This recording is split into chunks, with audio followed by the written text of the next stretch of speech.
ফেরেশতাদের কাছে অর্পণ করেন যে এইটুকু হলো আগামী 1 বছর আমার এই বান্দাদের ভাগ্য। এই কথাটা আমরা সকল তরিকত তাসাউফপন্থী ওলামায়ে আহলে সুন্নাহ সবাই বিশ্বাস করি। ওলামায়ে দেওবন্দ এটা বিশ্বাস করেন, মানেন। আমাদের সাথে কওমি অঙ্গনের আলেমদের এটা নিয়ে কোনো দ্বন্দ্ব নাই।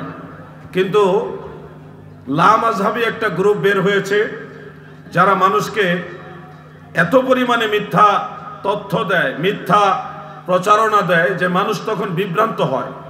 আজকে আপনাদেরকে বিষয়টা ক্লিয়ার করতে চাই যে আসলেই শবে বরাত ভাগ্য রজনী কিনা, এই ব্যাপারে কোরআন হাদিসে কিছু আছে কিনা এটা আমাদের সবারই জানা দরকার আছে কিনা ভাই? পবিত্র কোরআনের সূরা দুখানের মধ্যে আল্লাহ তাআলা প্রথম দিকেই স্পষ্ট করে বলেছেন ফিহা ইউফরাকু কুল্লু আমরিন হাকিম, সূরা দুখানের মধ্যে আছে। এই আয়াতের তাফসীর প্রসঙ্গে সারা পৃথিবীর সকল আলেমরা যে তাফসীরটাকে প্রাধান্য দিয়ে থাকেন সেটার নাম তাফসীর ইবনে কাসির। হাফিজুল হাদিস ইমাম ইমাদউদ্দিন ইবনে কাসির রাহমাতুল্লাহ আলাইহি তিনি একটা হাদিস উল্লেখ করেছেন। ওই হাদিসের সনদটা খুব মজবুত এবং এই হাদিস তাফসীরে দুররে মানসুর, তাফসীরে তাবারি শরীফের মধ্যে উল্লেখ আছে। এগুলি অনেক প্রাচীন কিতাব। তাফসীরে তাবারি আজ থেকে 1100 বছরের আগের কিতাব। সেখানে ফিহা ইউফরাকু কুল্লু আমরিন হাকিম এই আয়াতের তাফসীরের মধ্যে শক্তিশালী সনদের মাধ্যমে হযরত ইকরিমা রাহমাতুল্লাহ আলাইহি এবং আরেকজন তাবেঈ ওনার নাম মুহাম্মদ রাহমাতুল্লাহ আলাইহি তিনিও আল্লাহ রাসূল সাল্লাল্লাহু আলাইহি ওয়াসাল্লাম থেকে বর্ণনা করেছেন যে লাইলাতুল বারাত বা লাইলাতুন নিসফি মিন শাবানে আগামী 1 বছরে কারা কারা মারা যাবে, কারা কারা জন্ম হবে, আগামী 1 বছরে কোন কোন যুবকরা বিয়ে শাদী করবে এবং আগামী 1 বছরে কাদের সন্তানাদি জন্মগ্রহণ হবে, আগামী 1 বছরে কার কতটুকু রিজিক আল্লাহ তাআলা দিবেন, ব্যবসা বাণিজ্য কিরকম হবে, তার দৈনন্দিন জীবনে কার কি পাবে, কার কি ক্ষয় হবে, পুরো 1 বছরের বাৎসরিক বাজেটটা আল্লাহ তাআলা লাইলাতুন নিসফি মিন শাবান তথা শবে বরাতের রাত্রে আল্লাহ তাআলা নির্ধারণ করে দেন। সুবহানাল্লাহ বলেন। এই কথাগুলো মূলত আমাদের না, এই কথাগুলো আল্লাহর রাসূল সাল্লাল্লাহু আলাইহি সাল্লামের কথা এবং এটা শক্তিশালী সনদের মাধ্যমে প্রমাণিত। এমনকি হযরত আবু হুরায়রা রাদিয়াল্লাহু আনহু থেকে মারফু সনদে আরেকটা রওয়ায়াত রয়েছে তাফসীরে দুররে মানসুরের মধ্যে এই আয়াতের তাফসীরে সূরা দুখানের ফিহা ইউফরাকু কুল্লু আমরিন হাকিম এই আয়াতের তাফসীরের মধ্যে হাফেজ জালালউদ্দিন সুয়ুতী রাহমাতুল্লাহ আলাইহি তিনি হাদিস উল্লেখ করেছেন। ইমাম বুখারীর উস্তাদ ইমাম আহমদ বিন হাম্বল রাহমাতুল্লাহ আলাইহি যিনি 10 লক্ষ হাদিসের সনদ মুখস্থ জানতেন। সুবহানাল্লাহ। 1-2 লক্ষ না, 4-5 লক্ষ না, 10 লক্ষ হাদিস যিনি মুখস্থ জানতেন তিনি ইমাম আহমদ বিন হাম্বল। তিনার লেখা একটা কিতাব আছে এটার নাম মুসনাদু আহমদ। মুসনাদু আহমদের আপনারা যদি বাস্তব কিতাবের আকারটা যদি জানতে চান আমি আইডিয়া দিচ্ছি। জাস্ট আমার এই যে দাদু ভাই ওই পাশে বসা, ওখান থেকে কিতাবটা ধরলে লম্বায় এটুকু হবে, এতটুকু উঁচা শুধু ওই কিতাবটা, একটা কিতাব। মারহাবা বলেন। ওই কিতাবের মধ্যে হাদিসটা আছে এবং শুআবুল ঈমান লিল বাইহাকি ইমাম আবু বকর বাইহাকি রাহমাতুল্লাহ আলাইহি তিনি ওই কিতাবের মধ্যে হাদিসটা আনছেন। এটা মারফু হাদিস। বর্ণনা করেছেন নবীজির স্ত্রী আমাদের মা হযরত আয়েশা সিদ্দিকা রাদিয়াল্লাহু তাআলা আনহা। প্রিয় ভাইরা, এইভাবে হযরতে রাশেদ ইবনে সাদ রাহমাতুল্লাহ আলাইহি তিনিও আরেকটা সূত্রে আল্লাহ রাসূলের কাছ থেকে এই রওয়ায়াত বর্ণনা করেছেন যে আগামী 1 বছরে কার কি 1 বছরের বাৎসরিক বাজেট হবে, কে মারা যাবে, কে জন্ম হবে, কে আগামী 1 বছরে বিয়ে শাদী করবে, আগামী 1 বছরে কার সন্তানাদি হবে, কার কতটুকু রিজিক হবে, কার ব্যবসার কি হবে, কে লাভবান হবে, কে ক্ষতিগ্রস্ত হবে, সামগ্রিক 1 বছরের বাজেট মহান আল্লাহ তাআলা এই লাইলাতুল বারাতে লাইলাতুন নিসফি মিন শাবানে শবে বরাতের রাতে আল্লাহ তাআলা 1 বছরেরটা আলাদা বাজেট করেন। সুবহানাল্লাহ বলেন। এই সবগুলি হলো আল্লাহর রাসূল থেকে, সাহাবী এবং তাবেঈ থেকে রওয়ায়াত হাদিস। এগুলি আমাদের কারো ব্যক্তিগত ব্যাখ্যা না, ব্যক্তিগত কথা না। এখন যারা বলছে শবে বরাতকে ভাগ্য রজনী আমরা মানি না, আপনি দেখবেন তার কোনো দলিল নাই, কোনো কিতাবের হাওলা নাই, কোরআনের কোনো আয়াত নাই, রাসূলের পাকের কোনো হাদিস নাই, কোনো ফিকহের কিতাবের ইবারত নাই। সে বলতেছে এটা নাই। তার এই কথার পিছনে দলিল হলো কিতাবুল আন্দাজ। কিতাবুল আন্দাজ কি বুঝতে পারছেন? ফয়েজ ভাই বুঝেন না আপনারা? এটা শ্রীমঙ্গলের নাম করা মাইক, ফয়েজ মাইক। আমি ছাত্র জীবনে এই মাইকের অনেক প্রশংসা শুনছি। এই যে কথাগুলো মনোযোগ দিয়ে শুনবেন, যারা বলে শবে বরাত ভাগ্য রজনী মানি না, তার না মানার পিছনে কোনো অথেন্টিক দলিল নাই। অথেন্টিক তার কোনো দলিল নাই। তার দলিল হলো কিতাবুল আন্দাজ। আপনারা আল্লাহর কিতাব বাদ দিয়া আন্দাজি কিতাব মানবেন? আওয়াজ দিয়ে বলেন মানবেন। এরপরে ধরেন লাইলাতুল কদর সামনে আসতেছে মাহে রমাদানে। ইন্না আনজালনাহু ফি লাইলাতুল কদর, এই আয়াতের তাফসীরের মধ্যেও হযরত আব্দুল্লাহ ইবনে ওমর, হযরত আবু মুসা আশআরী, আবু মালিক আশআরী, হযরত মুজাহিদ, হযরত কাতাদা রাদিয়াল্লাহু আনহুম, তিনাদের থেকেও রিওয়ায়াত বর্ণিত আছে আল্লাহ তাআলা লাইলাতুল কদর রজনীতে মানুষের এক বছরের বাজেট নির্ধারণ করেন। তাহলে দুই রকম বর্ণনা হয়ে গেল না? একটা রেওয়ায়েতে, এক ধরনের রেওয়ায়েতে পাইলাম শবে বরাতে আল্লাহ তাআলা মানুষের বাৎসরিক বাজেট নির্ধারণ করেন। আবার অন্য রেওয়ায়েতে পেলাম লাইলাতুল কদরে আল্লাহ তাআলা বাৎসরিক বাজেট নির্ধারণ করেন। এই দুই কথার সমাধান দিয়েছেন আল্লাহর রাসূলের আপন চাচাতো ভাই, সাহাবীদের মধ্যে যিনি রইসুল মুফাসসিরিন ছিলেন, হযরত আব্দুল্লাহ ইবনে আব্বাস রাদিয়াল্লাহু তাআলা আনহুমা। উলামায়ে আহলে সুন্নাত সবাই জানেন, আলিয়া মাদ্রাসা হোক আর কওমি মাদ্রাসা হোক, মাদ্রাসাই যেই মাদ্রাসায় পড়েন, কোরআন হাদিস কোনো আলাদা না। আমাদের সবার কোরআন হাদিস এক। কথা ঠিক কিনা বলেন? এগুলি নিয়ে ঝগড়া না করে আমরা ভাই ভাই একসাথে বসে আলোচনা করব, দেখবেন অনেক সমস্যার সমাধান হয়ে গেছে। আমরা একসাথে দাঁড়ায় নামাজ পড়তে পারবো, পাশাপাশি দাঁড়াইয়া। কথা ঠিক কিনা? ঝগড়া করলে ঝগড়া শেষ হবে না, কিন্তু ভালোবাসলে মহাব্বত দুনিয়াতেও থাকবে, আখেরাতেও থাকবে। আমরা সেই ভালোবাসা চাই। সেই দলিলগুলো আপনারা দেখবেন তাফসীরে মাজহারির মধ্যে আল্লামা কাজী সানাউল্লাহ ফানিফাতি নকশবন্দি রাহমাতুল্লাহ আলাইহি, তিনি হযরত আব্দুল্লাহ ইবনে আব্বাস রাদিয়াল্লাহু আনহুমার এই রিওয়ায়াতটা উল্লেখ করেছেন, যেখানে আছে যে লাইলাতুল বারাত বা লাইলাতুল নিসফি মিন শাবানে আল্লাহ তাআলা এক বছরের বাজেট নির্ধারণ করেন, আলাদা করেন। এটা আল্লাহ তাআলার কাছে রেখে দেন। এই লাইলাতুল বারাত থেকে লাইলাতুল কদরের মাঝখানে বান্দারা যদি বেশি বেশি তওবা ইস্তেগফার করে, দোয়া করে, ইবাদত বন্দেগী করে, তখন ওই দোয়া ইস্তেগফার তওবা ইবাদত বন্দেগীর উসিলায় আল্লাহ তাআলা ওই এক বছরের বাজেটের মধ্যে আরো কিছু বুরাই আছে যেটা বান্দার জন্য শুভনীয় না, বান্দার জন্য এটা ক্ষতিকর। ধরেন এই এক বছরের বাজেটে লেখা আছে আপনার দোকানের মধ্যে আগুন লাগবে, আগামী এই এক বছরের ভিতরে আপনার দোকানের মধ্যে আগুন লেগে যাবে। আপনি দেখা গেছে শবে বরাতের রাত্রে আল্লাহর কাছে কাঁদছেন, সারা রাত নামাজ পড়ছেন, তওবা করছেন, ইস্তেগফার করছেন, আবার এই মাহে রমজান শরীফে বারবার তওবা করছেন, ইস্তেগফার করছেন, আল্লাহর রহমত চাইছেন, আল্লাহর সাহায্য চাইছেন। লাইলাতুল কদর রাতেও আপনি সারা রাত জেগে আল্লাহর কাছে কাঁদছেন। আপনার এই দোয়া ইস্তেগফার, এই যে নামাজ বন্দেগী, এগুলির উসিলায় আপনার ওই দোকান জাগুনে পুড়ে যাইতো, আপনার রাস্তায় অ্যাক্সিডেন্টে পা ভেঙে যাইতো। এই সব বুরাই মন্দগুলি লাইলাতুল কদরের আগে আল্লাহ এটা বাদ দিয়া ভালো কিছু দিয়া কদর রজনীতে এই বাৎসরিক বাজেটটা ফেরেশতাদের হাতে আল্লাহ দিয়ে দেয়। সুবহানাল্লাহ। বান্দার জন্য সবচেয়ে সুন্দর সুযোগ আল্লাহ রেখেছেন। প্রিয় ভাই আমার, এই জন্য শবে বরাতের রাত্রে ঘুমাবেন না, যতটুকু সম্ভব নামাজ আদায় করবেন, তওবা ইস্তেগফার করবেন, আমল করবেন। এখনকার যুগে বড় বড় ডিগ্রিধারী ইংরেজি হুজুর, ডিজিটাল হুজুর আসবে, শায়েখ আসবে, এসে বলবে নামাজ নাই, রোজা নাই, বেদাত। তাদের এই কথার পিছনে কোনো দলিল নাই। খেয়াল করে দেখবেন, ওনারা নিজের থেকে বলে বেদাত, কোনো একজন ইমামের রেফারেন্স দিয়ে বলে না বেদাত। আজকে আপনাদের বলি, এই যে শবে বরাতের রাত্রে আমরা নামাজ পড়ি, এটা কোত্থেকে আসলো? এই নামাজ স্বয়ং আল্লাহর রাসূলের কাছ থেকে এসেছে। যেমন একটা হাদিস রয়েছে শুআবুল ঈমান লিল বাইহাকিতে, হাদিসটা হলো এইভাবে: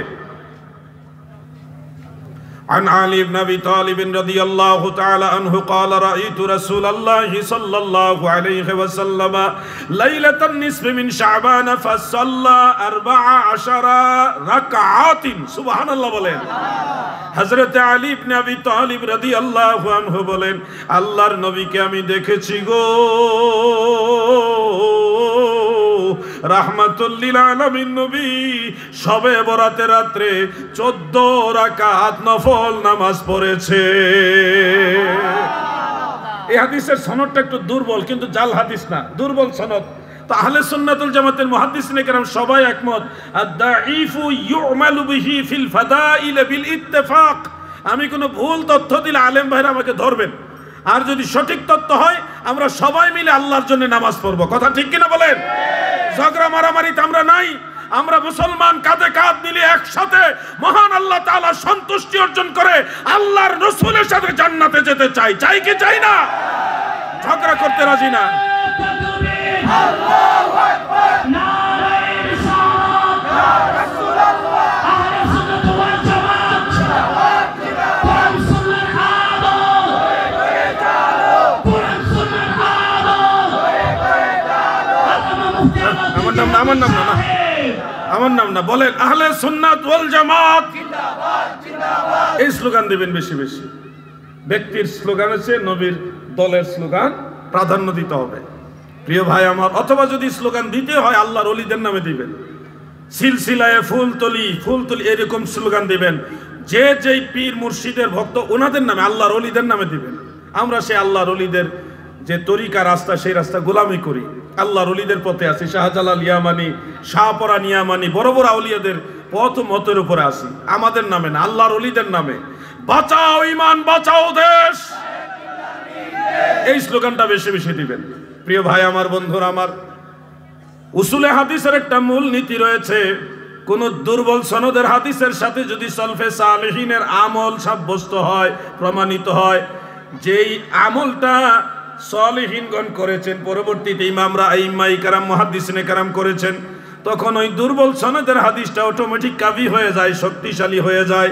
এটা তাদরিবুর রাবির মধ্যে হাফেজ জালালউদ্দিন সুয়ুতি রহমাতুল্লাহ আলাইহি উল্লেখ করেছেন। এই জন্যে আল্লাহর নবী 14 রাকাত নফল নামাজ পড়েছেন।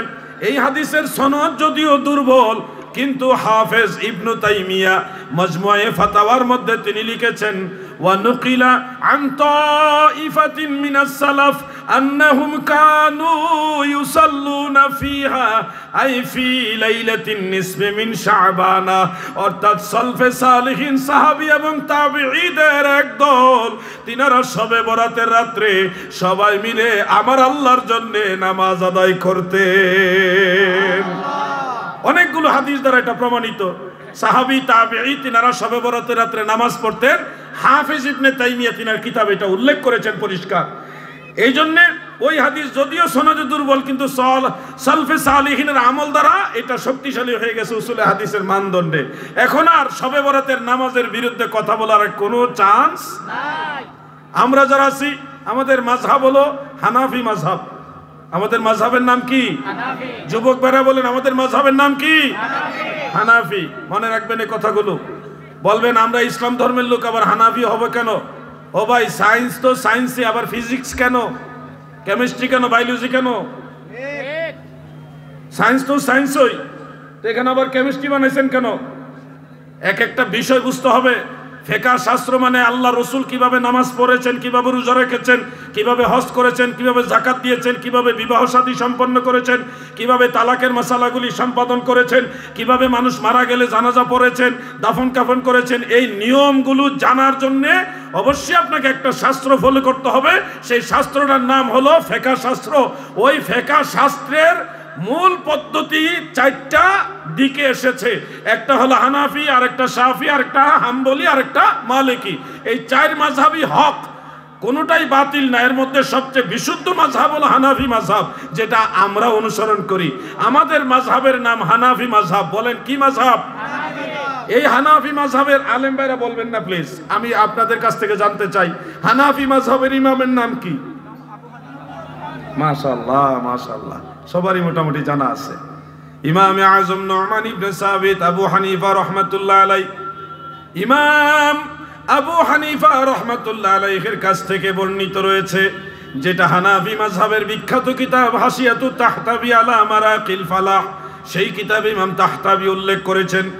আল্লামা শাইখ আব্দুল হক মুহাদ্দিসে দেহলভী রাহমাতুল্লাহ আলাইহি মাদারিজুন নবুওয়াত কিতাবের মধ্যে উল্লেখ করেন, ইমাম আবু হানিফা রাহমাতুল্লাহ আলাইহি শবে বরাতের রাত্রে রাত জেগে নামাজ আদায় করতেন। অতএব আমরা যারা হানাফি, হন আপনি কি কি আলিয়া মাদ্রাসার হন, আপনি কওমি মাদ্রাসার, কোনো অসুবিধা নেই। আপনি হানাফি মাযহাব মানেন, তার মানে হলো ইমাম আবু হানিফাকে মানেন। ইমাম আবু হানিফা রাসূলের পাকের সুন্নাহ মোতাবেক, সাহাবায়ে কেরামের অনুসরণ মোতাবেক, তাবিঈদের অনুসরণ মোতাবেক তিনি শবে বরাতের নামাজ পড়েছে। আল্লাহ আমাদের হায়াতে বাঁচাইলে আগামীকাল রাত্রে আমরা নামাজ পড়বো কিনা ইনশাআল্লাহ? সবাই বলেন ইনশাআল্লাহ। আরেকটা কাজ করবেন, সন্ধ্যাবেলায় মাগরিবের পরেই আপনারা কবরবাসীদের একটু সাক্ষাৎ করে আসবেন, ওনাদের সাথে একটু কথাবার্তা বলে আসবেন, ওখানে গিয়ে একটু সালাম দিয়ে আসবেন, স্মরণ করে আসবেন, তাদের কাছে গিয়ে একটু দাঁড়াবেন, আসসালামু আলাইকুম ইয়া আহলাল কুবুর, এই কথাটা বলে আসবেন। সম্ভব হলে সূরা ফাতিহা, সূরা ইখলাস একটু দোয়া দরুদ পড়ে তাদের জন্য ইসালে সওয়াব করবেন, মোনাজাত করে আসবেন, দোয়া করে আসবেন। এটা মাগরিবের পরে করবেন, চেষ্টা করবেন না ইনশাআল্লাহ? ভাই আপনি এটা খুলেন, করোনা নাই এখন ইনশাআল্লাহ, সবাই চেষ্টা করবেন। আমরা তো অল্প দিনের জন্য দুনিয়াতে আসছি, খুব তাড়াতাড়ি আমরা অপরিচিত হয়ে যাব, মাজহুল হয়ে যাব। যেমন আমরা আমাদের বাবা চিনি, আমাদের দাদাকেও চিনি, কিন্তু আমাদের দাদার বাবাকে আমরা অধিকাংশ মানুষ চিনি না, অথচ ওনার বংশধর আমরা। দাদার বাবা যিনি ছিলেন ওনার বংশধর না আপনি, অথচ আপনি আপনার পূর্বপুরুষকে চিনেন না, মাত্র মাঝখানে 2 পুরুষ ব্যবধানে 3 নম্বর পুরুষ আপনি চিনেন না। আপনাকেও আপনার ছেলে চিনবেন, নাতি চিনবেন, নাতির ঘরে ফতি যিনি উনি হয়তো ভাগ্য ভালো হইলে চিনতেও পারে, আবার নাও চিনতে পারে। তার মানে আপনাকেও আপনার বংশধররাই চিনবে না, আর বাইরের মানুষ তো চিনবে, এটা আরো পরের কথা। তাহলে আমাদের সময়টা পরিচিতির দুনিয়াতে অল্প সময়ের জন্য, এই সময়টা আমরা কাজে লাগাবো ইবাদত বন্দেগীর মাধ্যমে, ভালো কাজের মাধ্যমে, মানুষের ক্ষতি করে নয়। একজনের একটা সুই যদি আপনি নিয়ে যান, এটাও হাসরের ময়দানে বিচার হবে। এটা তো বেঠিক কইবেন না বা ঠিকও কইবেন না, চুপচাপ টেনশনে পড়ে গেছেন, কত মানুষের কত কিছু নিয়ে গেছি, আপনি কোন কি হ্যাঁ এটাই ঠিক, এমনি এমনি পার পাইবেন না। কিন্তু মনে রাখেন, আপনি যদি আমার একটা সুই নিয়ে থাকেন, আমি জানি না আপনি নিছেন, কিন্তু হাসরের ময়দানে আল্লাহ আপনাকে ধরবে, আমার অমুকের সুই নিছ, এটা হিসাব দিয়া যায়। আর বড় কিছু কি নিছেন এটা তো পরের কথা, সুইয়ের হিসাব দিতে যে আপনার খবর হয়ে যাবে। আল্লাহ তাআলা কাউকে বিনা জিজ্ঞাসায় ছেড়ে দিবে না, প্রত্যেকের হিসাব নিবে আল্লাহ তাআলা। এই জন্যে কেউ কারো ঠকায়েন না, যারা মানুষকে ঠকাইতে চায় তারা নিজেরাই হাসরের ময়দানে ঠকে যাবে। আল্লাহ যেন আমাদের বুঝা। আমি বেশি করে বললে আপনারা আবার আমার কথাগুলি হয়তো পছন্দ করবেন না, অল্প অল্প বলি, কথা শুনেন কম, আমল করেন বেশি, তাহলে আখিরাত ভালো হবে। চির ঘুমে যাবে ঘুমাইবে নরে, আসি মন কারণ কিরো শোধাইবে, বিকট আকৃতিতে কি যে ভয় হবে, বিপদ বিনে ভাব সবে মিশে, দুদিনের পরে যাহা যাবে চলে, সেই ঘিলটিও লটি পালটিলে, মিশে মোহ বসে জ্ঞান হারাইলে, নাহি বই যে নিলে আক্ষেপের সেলয়। আল্লাহুম্মা সাল্লি আলা, পড়ুন মাশাআল্লাহ, মুহাম্মদ ওয়া আলা আলি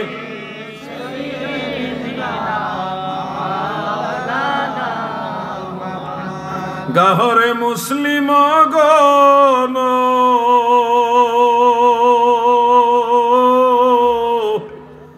নবী গুণ গাও রে, পরাণ ভরিয়ে সবে সাল্লে আলা গাও রে। আল্লাহুম্মা সাল্লি আলা, মারহাবা মাওলানা মুহাম্মদ ওয়া আলা। এই দরুদ শরীফ পড়ো না, খালি ক্যামেরা কল লইব, দরুদ করতে হবে।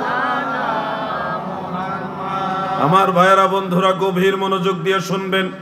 ফিতনার জামানায় আসল ওয়াজ নাই, আছে শুধু রাজনীতি। যাই হোক, আমি শুধু বলবো আখেরাতের কথা স্মরণ রাখেন, এই দিন দিন না আরো দিন আছে, এই দিনে টেনে নিবে সেই দিনের কাছে। এটুকু মনে রাখবেন, আমি আপনার জোর করে কিছু করতে পারবো না। আপনি যদি আল্লাহকে ভয় করেন তাহলে আপনার জীবন পরিবর্তন হয়ে যাবে। আপনি শুধু মনে রাখবেন যে আপনাকে জিজ্ঞাসা করা হবে। আপনি যা কিছু করছেন এটা জিজ্ঞাসা করবেন কোনো এসপি ওসি সাহেব না, কোনো এসআই মহোদয় না, কোনো ইউনু সাহেব না, আপনাকে সরাসরি মালিকুল মুলক আল্লাহ তাআলা নিজে জিজ্ঞাসা করবে। অতএব সেই কথাগুলি আমরা মনে রাখবো। শবে বরাতের রাতটা মিস করবেন না। আগামীকাল রাত্রে সারাটা রাত আপনারা যদ্দূর পারেন নামাজ পড়বেন। সর্বনিম্ন 14 রাকাত। সর্বনিম্ন কত রাকাত? 14 রাকাত পড়বেন। এরপরে যদি বেশি পড়তে পারেন পড়তে থাকবেন। এরপরে যদি নামাজ পড়তে পড়তে ক্লান্ত হয়ে যান কিছুক্ষণ কোরআন তেলাওয়াত করবেন, তারপরে তসবিহ তাহলিল পড়বেন, কিছুক্ষণ জিকির আজকার করবেন। আমাদের জেনারেশন যাদের বয়স 40+, আমাদের জেনারেশন তো শবে বরাতে মানে একটা ইবাদতের আনন্দের একটা মৌসুমের মধ্যে বিরাজ করত। মাগরিব নামাজ পড়তাম মসজিদে যায় ছোট কালে, এই যে কই গেছে কাঁদে হেঁটে না, তাদের মতো বয়স যখন আমাদের ছিল আমরা মাগরিবের নামাজ পড়তাম মসজিদে যায়া, তারপরে এই যে ওয়াজ শুনতাম, জিকির আজকার হইতো, মিলাদ হইতো, দোয়া হইতো, সিন্নি খাইতাম। খাইয়া আবার দেখি কেন্দ্রীয় মসজিদের মাইক বাজে, দিছি দৌড় কেন্দ্রীয় মসজিদে গিয়ে আরেকটু দূরে ওই মসজিদে গিয়া কিছুক্ষণ ওয়াজ শুনছি, শুনা হুজুরের সাথে জিকির আজকার করছি, মিলাদ পড়ছি, দোয়া হয়েছে, দোয়া করার পরে ওখানেও সিন্নি দিছে খাইছি। খাইয়া দেখি আরেকটা মসজিদে আওয়াজ পাওয়া যেতেছে, দিছি 8-10 জন 12 জন পোলাপান, আমরা সব এক বয়সী। ওই মসজিদে গিয়ে আবার ওখানে গিয়ে মিলাদ পড়ছি, জিকির আজকার করছি, দোয়া করে আবার 3-4 মসজিদে খাইয়া তারপরে এলাকার মসজিদে গিয়া নামাজ পড়ছি। চাচা, দাদা, নানা যারা আছে এলাকার ময়মুরব্বী, ওনাদের সাথে নামাজ পড়ছি। নামাজ পড়তে পড়তে পড়তে পড়তে এরপরে শরীর টায়ার্ড হয়ে গেছে, কোরআন শরীফ পড়ছি, জিকির করছি। এইভাবে মনে করেন ফজরের ওয়াক্ত হয়েছে, এরপর আবার ওযু কালাম করে ফজরের নামাজ পড়ে গিয়ে ঘুমাইছি। এই হইল আমাদের জেনারেশন। আমরা শবে বরাত আসলে, শবে মেরাজ আসলে, শবে কদর আসলে এই রাতগুলিতে যেমনিভাবে নামাজ পড়তাম, তেমনিভাবে জিকির আজকার করতাম, মিলাদ পড়তাম আর সিন্নি খাইতাম। এবাদতের একটা আনন্দই ছিল আমাদের। কিন্তু ওই জেনারেশন আর এই জেনারেশনে বেশ কম হলো। আপনাদের হাতে হাতে মোবাইল আসছে, আমাদের এত মোবাইল ছিল না। কিন্তু আপনাদের যেই মোবাইল, এই মোবাইল শরীফ, গুগল শরীফ আর ইউটিউব শরীফ নিয়ে আপনাদের পুরো রাত কেটে যায়, নামাজ পড়ার টাইম কই? এই বেশকমটা হয়ে গেছে। অথচ আপনি জানেন শবে বরাতের রাত্রে আপনি যদি দোয়া করেন, খামসুল লিয়াল লা তুরাদ্দু ফিহিন্না দুআ, 5টা রাত্রে বান্দা যদি দোয়া করে ওই দোয়াগুলি নিশ্চিত আল্লাহ কবুল করে। এর মধ্যে একটা রাত হলো শবে বরাতের রাত। সুবহানাল্লাহ বলেন। ওই রাত্রে আমার আল্লাহর কাছে বেশি বেশি দোয়া করবেন, বলেন ইনশাআল্লাহ। নিজের জন্য, নিজের মা বাবা, মুরব্বী, সকল মুমিন মুসলমানের জন্য দোয়া করবেন। ভাই আমার, আপনার ছোট্ট একটা দোয়ার কারণে তাকদীরের খাতায় লৌহে মাহফুজের কলম দিয়ে লেখা আছে আপনার একটা দুর্ঘটনা হবে। কিন্তু এর আগে আপনি দোয়া করেছেন, আল্লাহ আমার বালা মুসিবতগুলি দূর করে দেন। আপনার দোয়ার কারণে আমার আল্লাহ আপনার ওই তকদীরের লেখা দুর্ঘটনা মুছে দিয়ে রাস্তাটা নিরাপদ বানায়া দিবে। আপনার দোয়ার অনেক দাম, অনেক দাম। এই দোয়া বন্ধ করার গ্রুপ আছে আরেকটা, দোয়ার বিরোধিতা করার গ্রুপ আছে না নাই? দোয়া করবেন, দোয়া করলে যার খারাপ লাগবে বুঝবেন সে ইবলিশের ডিউটি করতেছে। আমি এভাবেই বললাম, কারণ দোয়া করলে খুশি হয় আল্লাহ। দোয়া করলে খুশি হয় কে?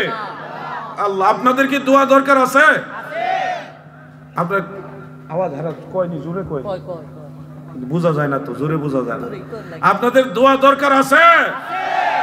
এবার বোঝা গেছে, মাশাআল্লাহ। যাদের দোয়া দরকার নাই আপনারা ঘুমান। আমরা আল্লাহর কাছে কান্নাকাটি করি, আল্লাহর কাছে চাইলে তো লস নাই। ফকির যদি ভিক্ষাও চায়, আপনি একবার দেন, 10 টাকা 20 টাকা দিলেন। আবার যদি চায় একই সময়ে, হয়তো আরো 10 টাকা দিলেন। যদি একই সময় আবার চায়, আপনি বলবেন দিলাম না তোমার একটু আগে, আরেকদিন নিও। একটু বিরক্তি প্রকাশ করবেন, এটা মানবিক ব্যাপার, তাই না? কিন্তু আল্লাহ তাআলা বেমিসাল, বেনজির। আল্লাহর কাছে যদি একবার মোনাজাত করছেন, আবার মন চাইতেছে কিছু একটা চাইবেন, আরেকবার চাইছেন, আবার মোনাজাত করে আবার মন চাইতেছে আবার একটু দোয়া করবেন। আপনি ধরেন এক রাত্রে যদি 100 বারও দোয়া করেন, আল্লাহ এত খুশি হয়। বান্দা যখন আল্লাহর কাছে হাত বাড়ায়, আমার নবী বলেন সেই হাত খালি ফিরাইতে আমার আল্লাহর লজ্জা লাগে। সুবহানাল্লাহ বলেন। আপনি সারা রাত চাইতে চাইতে ক্লান্ত হয়ে যাবেন, কিন্তু আমার আল্লাহ দিতে দিতে কখনো ক্লান্ত হবে না। এজন্য দোয়া থেকে মাহরুম হবেন না। ইদানিং একটা বড় ধরনের সমস্যা হলো সম্মিলিত দোয়ার বিরুদ্ধে অনেকে লেগে গেছে, যে সবাই মিলে একসাথে দোয়া করা যাবে না, এটা বিদআত। তাড়াহুড়া করে কোনো ভাই কথা বলবেন না। ভাই শুনুন, সম্মিলিত দোয়া সুন্নাত। আল্লাহর রাসূল সাল্লাল্লাহু আলাইহি ওয়াসাল্লাম নিজে সম্মিলিত দোয়া করেছেন। এই ব্যাপারে অনেকগুলো সহিহ হাদিস রয়েছে। আপনি হয়তো দোয়া করেন না, সেটা আপনার ব্যক্তিগত ব্যাপার, কিন্তু মানুষ যদি সবাই মিলে একসাথে আল্লাহর কাছে দোয়া করে, এতে কি লাভ হবে আপনারা শুনুন। মুজাবুল কবির লিতাবারানির মধ্যে বিশুদ্ধ সনদে হাদিসটা উল্লেখ রয়েছে। ইমাম নূরউদ্দিন হাইসামি মাজমাউজ জাওয়াইদের মধ্যে হাদিসটাকে সহিহ বলেছেন।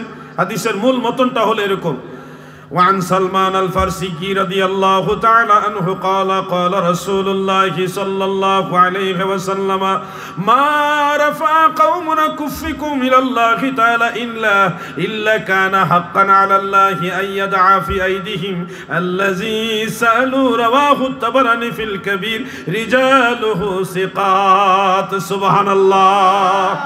হযরত সালমান ফারসি রাদিয়াল্লাহু আনহু থেকে বর্ণিত, তিনি বলেন আল্লাহর হাবিব বলেন, উম্মতেরা গো, যখন অনেকগুলো মানুষ একসাথে আমার আল্লাহর কাছে তাদের হাতের অগ্রভাগ এইভাবে বাড়ায়া দেয়, সবাই মিলে যখন একসাথে আল্লাহর কাছে দুইটা হাত বাড়ায়া দেয়, তখন ওই দোয়া, ওই মানুষগুলি হাত বাড়ায় যে দোয়া করতেছে, ওই দোয়াটা কবুল করে নেওয়া আমার আল্লাহর জন্য আবশ্যক হয়ে যায়। সবাই মিলে দোয়া করলে সেই দোয়া কবুলের গ্যারান্টি। আমার ওই ডিজিটাল মানে হলো জেনারেটর শিক্ষিত যারা ধর্ম নিয়ে বেশি বাড়াবাড়ি করে, তারা আপনাকে বলতেছে সম্মিলিত দোয়া করা যাবে না, এটা বেদাত। অথচ আল্লাহর নবী সম্মিলিত দোয়া কবুল হওয়ার গ্যারান্টি দিয়েছে। মুসনাদ আহমদে এবং আল মুস্তাদরাক আলা সাহিহাইনের মধ্যে কানজুল উম্মাল এবং জামিউল আহাদিস, এই 4টা কিতাবের মধ্যে হাদিসটা রয়েছে। সেখানে হযরত হাবিব ইবনে মাসলামা রাদিয়াল্লাহু তাআলা আনহু তিনি বলেন, সামি'তু রাসূলুল্লাহি সাল্লাল্লাহু আলাইহি ওয়াসাল্লাম লা ইয়াজতামিউ মালাউ ফায়াদউ বা'দুহুম ওয়া ইউআম্মিনু বা'দ ইল্লা আজাবাহুমুল্লাহ। হাযা হাদিসুন হাসান। সুবহানাল্লাহ বলেন। আল্লাহর হাবিব বলেন, কোন মজলিসের মধ্যে কেউ দোয়া করতেছে আর বাকি সবাই আমিন আমিন বলতেছে, রাহমাতুল লিল আলামিন নবী বলেন ওই দোয়া নিশ্চিত আমার আল্লাহ কবুল করে। অতএব সম্মিলিত দোয়া করবেন কিনা বলেন? সবাই মিলে দোয়া করবেন কিনা বলেন? যারা সম্মিলিত দোয়ার বিরুদ্ধে কথা বলে, তাদের কোনো দলিল নাই, তাদের কোনো রেফারেন্স নাই, তাদের দলিল হলো কিতাবুল আন্দাজ। কিতাবুল, এটা কি? অনেক বড় কিতাব। কোরআন হাদিসে না থাকলে আন্দাজেই একটা জিনিস না করা যাবে না, এটার নাম দিয়েছে কিতাবুল আন্দাজ। দলিল দিতে না পারে একটা যুক্তি দাঁড় করায় দেয়, এই যুক্তিতে না জায়েজ। যুক্তি দিয়ে কি ইসলাম চলে ভাই? কোরআন সুন্নাহর আলোকে আপনাকে যুক্তি দিতে হবে। যে যুক্তি কোরআন সুন্নাহর সাথে সাদৃশ্যপূর্ণ নয়, ওই যুক্তি দিয়ে ইসলাম চলবে না। ঠিক কিনা বলেন? এগুলি করে আমাদের অনেক আমল নষ্ট হয়ে গেছে। যুবক ভাইরা শুনেন, আমি লম্বা সময় আলোচনা করব না, একেবারে অল্প কয়েক মিনিট, এই ধরেন সর্বোচ্চ 10 থেকে 15 মিনিট সময় আপনাদেরকে আরেকটা বিষয় বলে আমি আলোচনা ইতি টেনে দিব ইনশাআল্লাহ। তবে আপনাদের মনোযোগ আকর্ষণ করছি, একটু মনোযোগ দেন। এই সামনে হলো রমজান মাস। রমজান মাসে তারাবি নামাজ নিয়ে কি যে একটা গন্ডগোল হবে দেশটার মধ্যে। মানুষ তো এমনি নামাজ পড়তে চায় না, আবার বলে 20 রাকাত না পড়ে 8 রাকাত পড়লেও হয়। মানুষকে যদি এইটুকু বলে, বিশেষ করে আমাদের যুবকরা, ওনারা যদি শুনে যে 8 রাকাত পড়লেই হয়, তাইলে কি আর 20 রাকাত পড়তে যাবে? এই যে নামাজ কমাই দিতেছে, এটা তো একটা ষড়যন্ত্র, মানে মানুষের আমল নষ্ট করার ষড়যন্ত্র। মনে রাখবেন, 8 রাকাতে কখনোই তারাবি হবে না। তারাবি শব্দটা বহুবচন। বহুবচন আরবি গ্রামার মোতাবেক হতে সর্বনিম্ন 3 সংখ্যা লাগে। কয় সংখ্যা?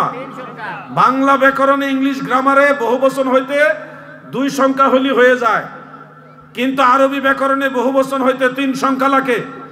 ওয়াহিদ তাসনিয়া জামা, ওয়াহেদ মানে একটা, তাসনিয়া মানে দুইটা, আর জমা মানে সর্বনিম্ন তিনটা, এর উপরে বেশি হইতে পারে।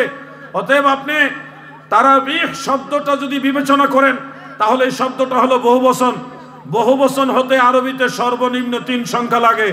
ভাই 4 রাকাতে 1 তারবিহা, এই 4 রাকাতে 1 তারবিহা, 4 এ 4 8 রাকাতে হয় 2 তারবিহা, মানে তারবিহা তানে তসনিয়া হয়, বহুবচন হয় না, তারাবি হয় না। তারবিহা তানে হয়, তসনিয়া হয়, দ্বিবচন হয়, তারাবি হয় না। 8 রাকাতে তারাবি হয় না, 8 রাকাতে তারবিহা তানে হয়, তসনিয়া হয়, দ্বিবচন হয়।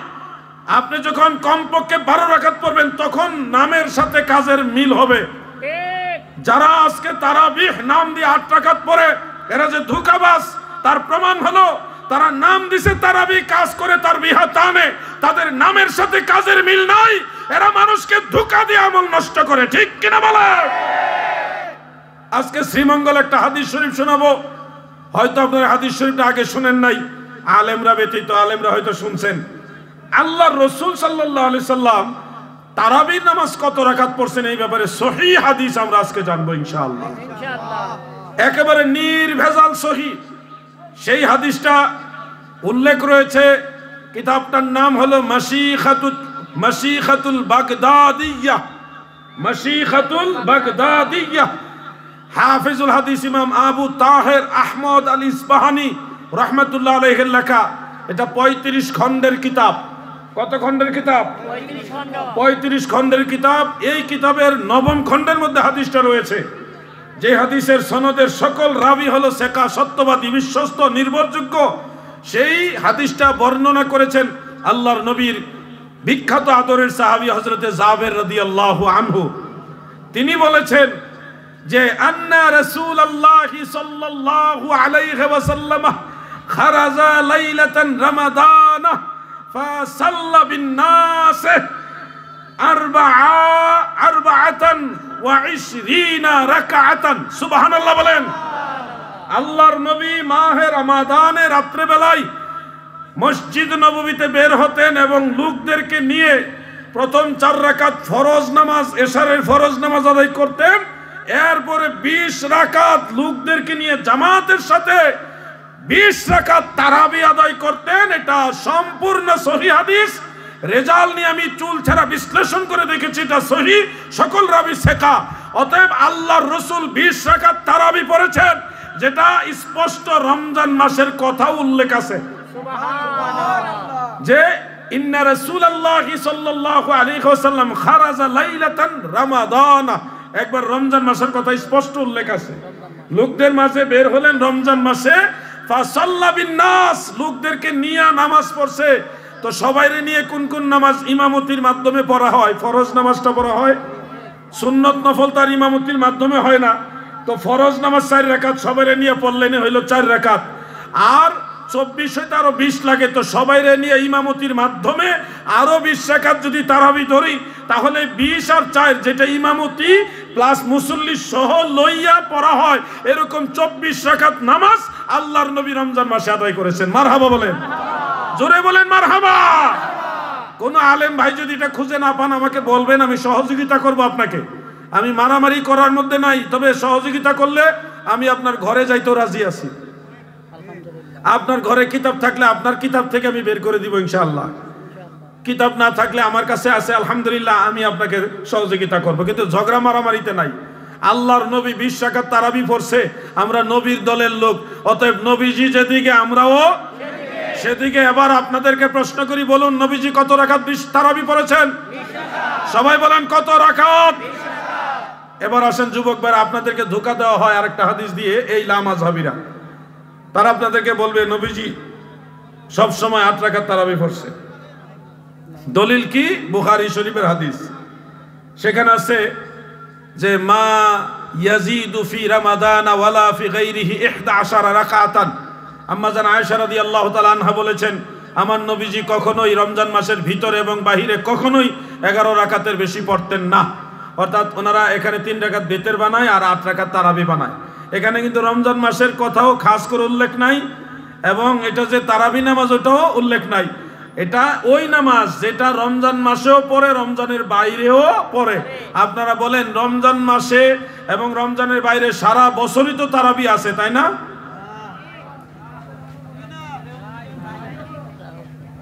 বুঝছেন তো সবাই কথাটা? সারা বছর কি তারাবি পড়ে না তাহাজ্জুদ পড়ে? যুবক ভাইরা বলেন না কোনটা পড়ে?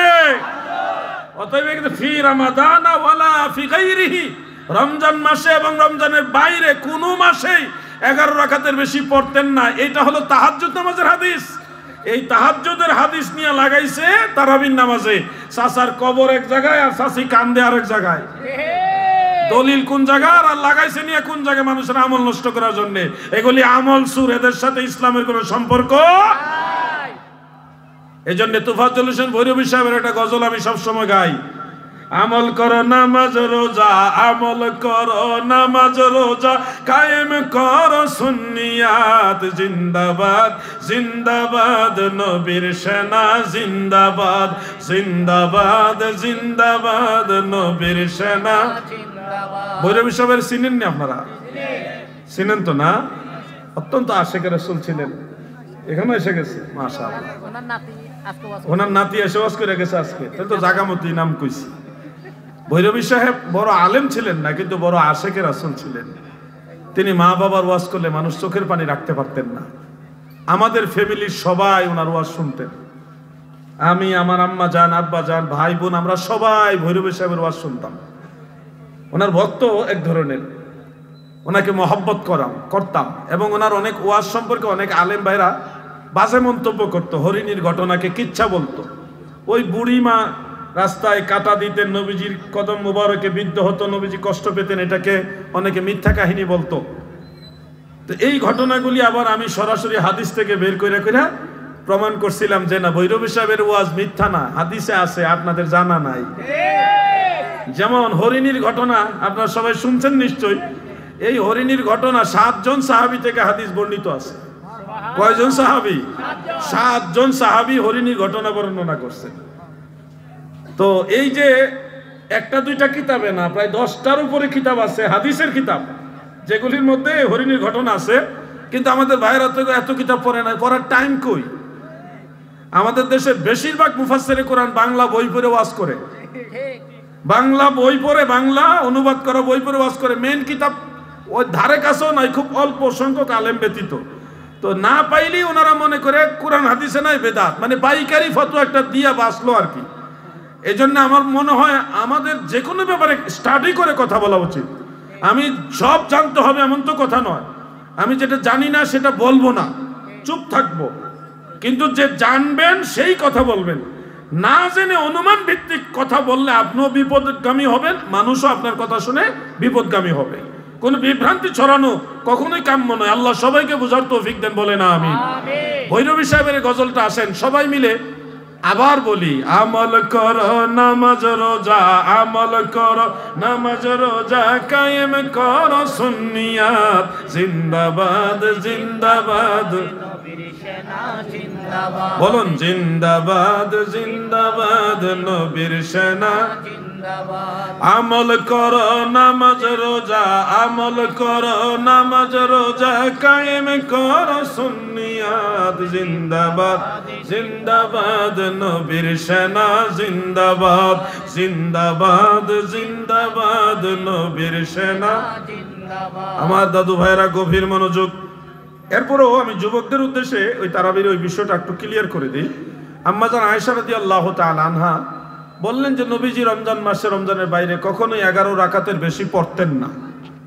আমার এই বুখারী শরীফে আরেকটা হাদিস আছে, সেখানে প্রিয় নবীজি 13 রাকাত পড়েছেন মর্মে আম্মা জান আয়েশা নিজেই হাদিস বয়ান করেছেন। তাহলে আগের হাদিসে পাইলাম 11 রাকাতের বেশি কখনোই পড়তেন না, কিন্তু এই বুখারী শরীফে পাইলাম আম্মা জান আয়েশাই বলেছেন নবীজি 13 রাকাত পড়তেন। আবার সহিহ মুসলিমে দেখলাম হযরত আব্দুল্লাহ ইবনে আব্বাস রাদিয়াল্লাহু তাআলা আনহুমা তিনি বলেছেন আল্লাহ রাসূল 15 রাকাত নামাজ পড়ছেন রাতের বেলায়। কত রাকাত? 15 রাকাত। আগে তো জানলাম 11 রাকাতের বেশি কখনোই পড়তেন না, কিন্তু এখন পাইলাম কত?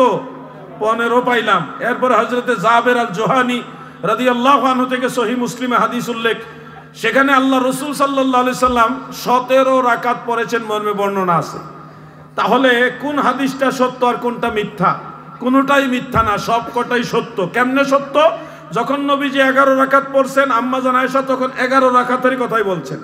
যখন নবীজি 13 রাকাত পড়ছেন আম্মা জান আয়েশা তখন 13 রাকাতের কথা বলছেন। যখন নবীজি 15 রাকাত পড়ছেন হযরত ইবনে আব্বাস 15 রাকাতের কথা বলছেন। যখন নবীজি 17 রাকাত পড়েছেন হযরত জাবের আল জোহানি তখন 17 রাকাতের কথা বলছেন।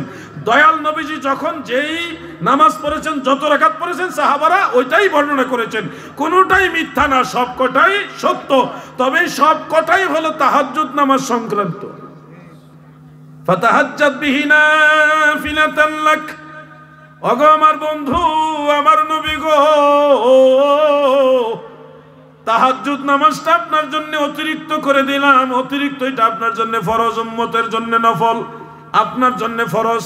শুধুমাত্র 5 ওয়াক্ত নামাজ নবীর জন্য ফরজ ছিল না, আমার নবীর জন্য তাহাজ্জুদ নামাজটাও ফরজ ছিল। এই জন্য নবীজি রমজানের ভিতরে বাইরে সব সময় তাহাজ্জুদ পড়তেন এবং আমাদেরও এটা পড়ার জন্য উচিত। এটা সুন্নাত আমাদের জন্য। আল্লাহ আমাদের আমল করার তৌফিক দেন, বলেন আমিন। সবাই বলেন আমিন। এই জন্য মাহে রমাদানে আপনারা কি তারাবি নামাজ 8 রাকাত পড়বেন না 20 রাকাত পড়বেন? সবাই বলেন কত রাকাত? 20 রাকাত পড়বেন, এটা আমার অনুরোধ। যদি কোনো আলেম আপনাদের শ্রীমঙ্গলে মনে করে হ্যাঁ আমি 8 রাকাতের পক্ষে, এটাই সঠিক মনে করি, আমরা ঝগড়া করতে রাজি না। উনি যদি মেহেরবানি করে রাজি হয়, সম্মতি দেন, তাহলে উনার ঘরে গিয়ে আমরা উনার কিতাব থেকে প্রমাণ করে দিয়ে আসবো তারাবি নামাজ 20 রাকাত।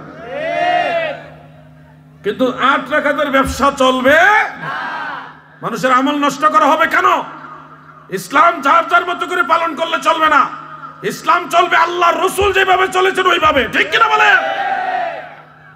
প্রিয় নবীজি রাসূল আকরাম সাল্লাল্লাহু আলাইহি ওয়াসাল্লাম যেহেতু তারাবি নামাজের রাকাত ফিক্সড করে গেছেন, সহিহ হাদিস দ্বারা প্রমাণিত রয়েছে, সেহেতু এখানে আর 8 রাকাত বানানে যারা আসছেন ইনারা কি চান? মানুষের আমল বাড়াইতে চায় না কমাইতে চায়? কমাইতে চায়। আল্লাহ তাদের হেদায়েত দান করুক, বলেন আমিন। ভাই বন্ধুরা আমার, মাহে রমজানে আরেকটা গুরুত্বপূর্ণ বিষয় আছে। আমরা ইফতার এবং সাহারি সংক্রান্ত কিছু বিষয় জেনে রাখি, কাজে লাগবে। সাহারি আপনাদের এই সিলেটের ভাষায় হলো ফতাহ। ফতা কয় না? ফতাবেলা, ফতা খাইতেছে নাকি এরকম কয়। তো আমাদের ব্রাহ্মণবাড়ি এলাকায় এটার আমার নাম হলো সেহেরি। সেহেরি মানে সেহেরি আর কি। তো অরিজিনালি সেহেরি শব্দটা ঠিক না, অরিজিনালি শব্দটা হলো সাহরি। আপনাদের সিলেটের মানুষ তো কোরআনের ব্যাপারে সবচেয়ে বেশি উচ্চারণে সবচেয়ে বিশুদ্ধ তেলাওয়াত আপনাদের। আর এটার পিছনে সবচেয়ে বেশি অবদান হলো শামসুল উলামা আল্লামা সাহেব কেবলা ফুলতলি রহমাতুল্লাহ আলাইহি, ঠিক কিনা ভাই? সিলেটের মুসলমান আপনারা 360 আউলিয়ার পরে অবশ্যই ফুলতলি সাহেবের ঋণ কোনোদিন শোধ করতে পারবেন না। ওনার অবদান আছে, আরো অসংখ্য পীর মাশায়েখের অবদান আছে, সবারটাই আমরা স্বীকার করি। তবে সাহেব কেবলার খেদমতটা অন্যতম। কথা ঠিক কিনা ভাই? আপনারা বেজার হইলেন নাকি? ওলি আল্লাহ মানেন তো? সবাই ওলি আল্লাহ মানেননি না? মাজার ভাঙ্গার গ্রুপের লোক আপনারা? কি একটা অত্যাচার শুরু হয়েছে 5 আগস্টের পরে, খালি মাজার ভেঙ্গেলেই তো। আচ্ছা, আপনি ধরেন আপনার মা নাই, বাবা নাই, বুঝাইবার জন্য বলতেছি, কেউ যদি আপনার মায়ের কবরটা গিয়ে ভেঙে ফেলে, আপনার খুব আনন্দ লাগবে না? অথবা আপনার আব্বার কবর ভেঙে ফেলছে মানুষ এসে, মানে নরমালি একটা কবর, এটা এসে ভেঙে ফেলছে, ভেঙে একবার সমান করে দিয়েছে, আপনাদের কি আনন্দ লাগবে? আপনার মা বাবারটা ভাঙলে কষ্ট লাগে। একজন আল্লাহর ওলি বুজুর্গ, সে কবে মারা গেছে, ইন্তেকাল হয়ে গেছে, ওনার কবরটা ভাঙলে ওনার যারা ভক্ত আছে তাদের কষ্ট লাগে না? যারা বলছেন কবর ভেঙে সমান করে দিতে হবে, আরে এই কথা কোনো মুসলমানের কথা হইতে পারে না। মুসলমানের কবর মাটির সাথে সমান করে রাখা বিদআত, বরং উটের পিঠের মতো উঁচা করে দেওয়া সুন্নাত। মাটির সাথে সমান কবর কোনো মুসলমানের কবর হতে পারে না। এইভাবে একটু উঁচা থাকবে উটের পিঠের মতো, এটা হলো সুন্নত। প্রায় 1 হাতের কাছাকাছি উঁচা হবে। বুখারী শরীফের মধ্যে কবরের কতটুকু উচ্চতা হবে এটা উল্লেখ আছে, যে রাবি বলতেছেন রাইতু কবরান নবী সাল্লাল্লাহু আলাইহি ওয়াসাল্লাম মুসান্নামান, আল্লাহর হাবিবের রওজা মুবারক আমি নিজ চক্ষু দিয়ে দেখেছি এটা উটের পিঠের মতো উঁচা ছিল। সুবহানাল্লাহ বলেন। এই কবরের যে পদ্ধতি, উঁচু করে কবর দেওয়া, এই সিস্টেমটা তো আল্লাহ রাসূল শিখিয়ে গেছেন, আর আপনাকে বলছে কবর ভেঙে সমান করে দিতে হবে। শুনুন কোন কবর ভাঙ্গার কথা আল্লাহর নবী বলেছেন। হযরত আলী রাদিয়াল্লাহু আনহুকে বলছে উঁচা কবর ভেঙে সমান করে দাও। কোন কবর ভাঙতে বলেছে? আপনি জানেন না সঠিক ইতিহাস। বুখারী শরীফের মতো উল্লেখ, মসজিদে নববী যেখানে মদিনা শরীফ আছে, ওইখানে যখন মসজিদ ছিল না তখন ওই জায়গায় কিছু খেজুর গাছ ছিল, কিছু উঁচু উঁচু টিলা ছিল এবং কিছু ইহুদিদের কবর ছিল। ইহুদিদের উঁচা কবর ছিল, বুখারী শরীফের মধ্যে এটা আছে। ওই মসজিদ নববী বানাইবার সিদ্ধান্ত যখন হয়েছে তখন নবী করিম সাল্লাল্লাহু আলাইহি ওয়াসাল্লাম বলেছেন উঁচু কবরগুলি ভেঙে সমান করো। কাফের মুশরিকদের কবর এগুলো, কোন মুসলমানের কবর না। আমার কথা যদি বিশ্বাস না হয় আপনি বুখারী শরীফ খুলেন, বুখারীর শরহ ফাতহুল বারীর মধ্যে ইবনে হাজার আসকালানী উল্লেখ করেছে, দেখুন। খুঁজে না পেলে আমাকে বলেন, আমি বের করে দেব ইনশাআল্লাহ। সেখানে উল্লেখ কাফের মুশরিকদের উঁচা কবর ভাঙ্গার সেই আদেশের হাদিস এনে আল্লাহর ওলিদের মাজার ভাঙ্গার বিরুদ্ধে লাগাইছেন। কোন জায়গার দলিল নিয়ে কই লাগাইলেন? কার কবরের মধ্যে আঘাত দিলেন? আপনার বাপ দাদার কবরের মধ্যে কেউ যদি আঘাত দেয় আপনার যেমন কষ্ট লাগে, ওই আল্লাহর ওলিদের ভক্ত যারা আছে তাদের কবরের মধ্যে আঘাত দিল তাদের কষ্ট। এই দেশটা ওলি আল্লাহর দেশ। আমার ভাই আব্দুল ওয়াহিদ ভাই, আপনি যে গজলটা গাইছেন আমার খুব ভালো লাগছে, এত সুন্দর আল্লাহর ওলিদের শান গাইছেন, এত ভালো লাগছে। ওলি আল্লাহদের শান তো এখন হয় না। ওলি আল্লাহদের শান বড় বিশ্ব হুজুরের কাহিনী, খাজা গরিবে নামাজের ঘটনা, শাহজালাল শাহপরানের ঘটনা বললে কয় কিচ্ছা কাহিনী বলতেছে। আর উনি স্টেজ উইটা সাইদি সাহেবের গল্প বললে এটার কিচ্ছা কাহিনী হয় না। আমরা বলছি না সাইদি সাহেবের কথা বলা যাবে না, বড় বড় আলেম যারা আছে তাদের ভালো দিকগুলি আলোচনা করবেন, মানুষ ধর্মের প্রতি উদ্বুদ্ধ হোক, আমরা চাই। কিন্তু সাইদি সাহেবের কথা বললে এটা কিচ্ছা কাহিনী হয় না। কিন্তু শাহজালাল ইয়ামানি শাহপরান ইয়ামানি আল্লাহর ওলিদের কথা বললে না কিচ্ছা কাহিনী হয়। যারা এই ধরনের বক্তব্য দেয় আমরা তখন বুঝি এরা ওলি আল্লাহ বিদ্বেষী। ঠিক কিনা বলেন?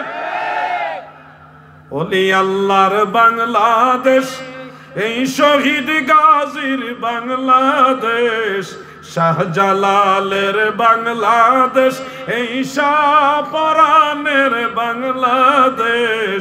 রহম করুন আল্লাহ, রহম,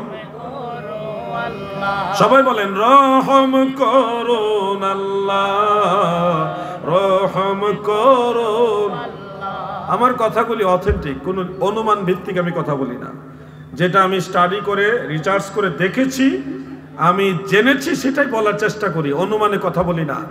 আপনি মাজার ভেঙে ফেলবেন আর নবীর উম্মত, নবীর গোলাম যারা আছে, ওলি আল্লাহর ভক্ত, তারা চুপচাপ থাকবে, তা হয় না। আল্লাহর ওলিদের মাজারে, হযরত শাহপরান রাহমাতুল্লাহ মাজারে গিয়ে দান বাক্স টাকাগুলি চুরি করে নিয়ে গেছে। কি একটা আজীব ঘটনা। এরে ভাই, বুঝলাম ওখানে গাঞ্জাখুর গেছে, তারা দৌড়াইতে গেছে, ভালো কাজ এটা। যারা এখানে গাঁজা খাইতেছে তাদেরকে বুঝান, তাদেরকে এখান থেকে দমন করেন, আমরাও সহযোগিতা করব। ও আল্লাহ, গাঁজা করে দৌড়ে থেকে টাকা চুরি করে লয়ে গেছে, এইটা কোন ধর্ম? এই জন্য বলবো উদ্দেশ্যই তাদের ভালো না। আমরা চাই সবাই মিলেমিশে বাংলাদেশে থাকেন।